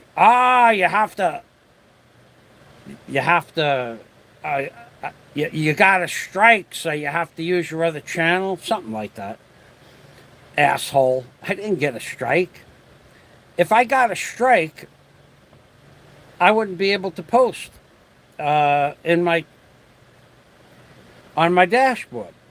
And if you go back and look at all my dashboard posts, I post one every 2 days. When you get a strike, you can't post on the dashboard for a week. I think it's a week. I don't know. I didn't get a strike. And if I post videos almost every day on my other channel, just that the guy who sits there and rubs one off while he's long forming doesn't get to see those videos. Those only go out to my friends. I don't post. If I make 10 videos or 10 hours of video in a week, maybe an hour or 30 minutes, maybe one video out of 10 or 12 videos goes public. The rest, they just go to the people I want to send them to. I did a 2 hour and 32-minute video yesterday on something that you can't see because I can't post that on YouTube. But 23 people got the video. Now, I don't know if anybody's going to watch it, and I don't care. But I'm not going to let the guy that rubs one off while he's long forming flag my stuff. Or see, I'm gonna go. I'm gonna. All you need to do, you little piece of worthless blogging material, all you need to do is agree to get into a ring with me in Cebu. We'll both sign the waiver for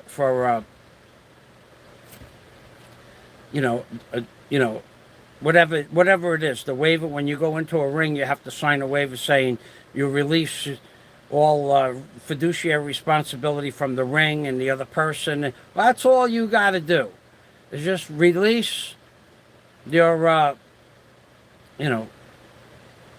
your ability to sue me if you get hurt. And I'm going to release my ability to sue you if I get hurt. And you release the ring's ability and the building's ability, and you You just, all you need to do, you don't need to long form me. You don't need to sit in a closet and rub one off and long form me. You don't need to do any of that shit. When you get back to the Philippines, all you really want to do is you want to be all that tough guy, all that bravado shit. You just need to sign the waiver and get into the ring. Legitimate fight. I already cleared it with the NBI and the local Philippines authority. It's perfectly legal. You don't have to, we don't have to do anything special, nothing. We have to take a medical and we have to get in the ring. That's all you need to do. Instead of running your mouth and going on everybody's channel and this, that, and then making comments on my channel. Oh, you got strike. Where's Daisy? Daisy's with so-and-so now, and Daisy's doing this, and Daisy's not doing any of those things. So, if you think you bother me, I'm going to take out my frustrations in the ring. That's what I want from you. I want to get in a ring with you. I guarantee you two things. If you win, you get $10,000. I guarantee it. I'll put it in escrow. But you have to put yours in escrow too. And the second thing I guarantee you is all your dental work, well, the first stage of all your dental work will be taken care of in the ring. Okay? So you're gonna come out of this benefiting. I'm trying to help you out, dude. Just get in the freaking ring. Don't worry about hurting me. I don't care about that. Don't worry about beating me up. I don't care about that either. I just want to see you happy. And you being happy would be all the bravado, I'm going to go to Fazio's house and I'm going to collect money. And I'm going to go to Fazio and I'm going to do this. Just get in the damn ring. Sign the waiver. You're going to like this. It's going to be a viral video. I tell you what. I'll let you keep the rights to the video. Okay? And I'm still flirting with the idea. I won't be able to perform dental work with you, but I'm still flirting with the idea of letting you wear a football helmet in the ring. Once we get in the ring, as long as we can just use 4-ounce gloves. I'm still flirting with that idea to let you put a football helmet on and if you fight me, you have the football helmet on to protect, this way your hair doesn't get messed up. I'm flirting with that idea.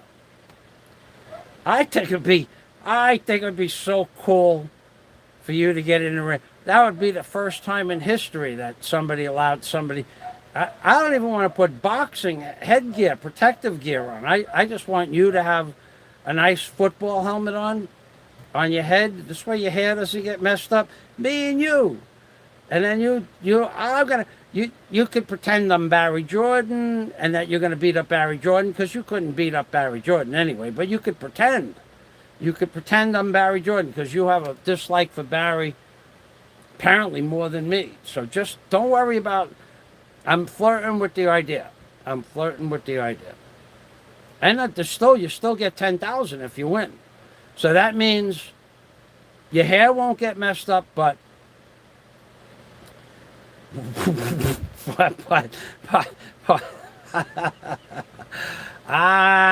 you're a coward, dude. You're a coward. All right, thanks for watching, everybody. I'm Pink Permy from Michael Fazio in the Philippines, baby. Bobby, thanks for stopping by. Thank you for saying goodbye. Have a nice day, and I'll see you guys. I got I don't want to tell you what I got to do tomorrow. Tomorrow's Sunday. I don't know what I'm going to do tomorrow, but I don't know that I'm going to have a show either. See you guys later. Bye-bye for now. I'm being permy, which means take care always. Get in the ring with me, dude. Don't worry about your closet dwelling, rubbing one off and long forming. All that shit will be behind you. Get in the ring with me. I guarantee that'd be the last thing on your mind, rubbing one off. I guarantee it. I guarantee it.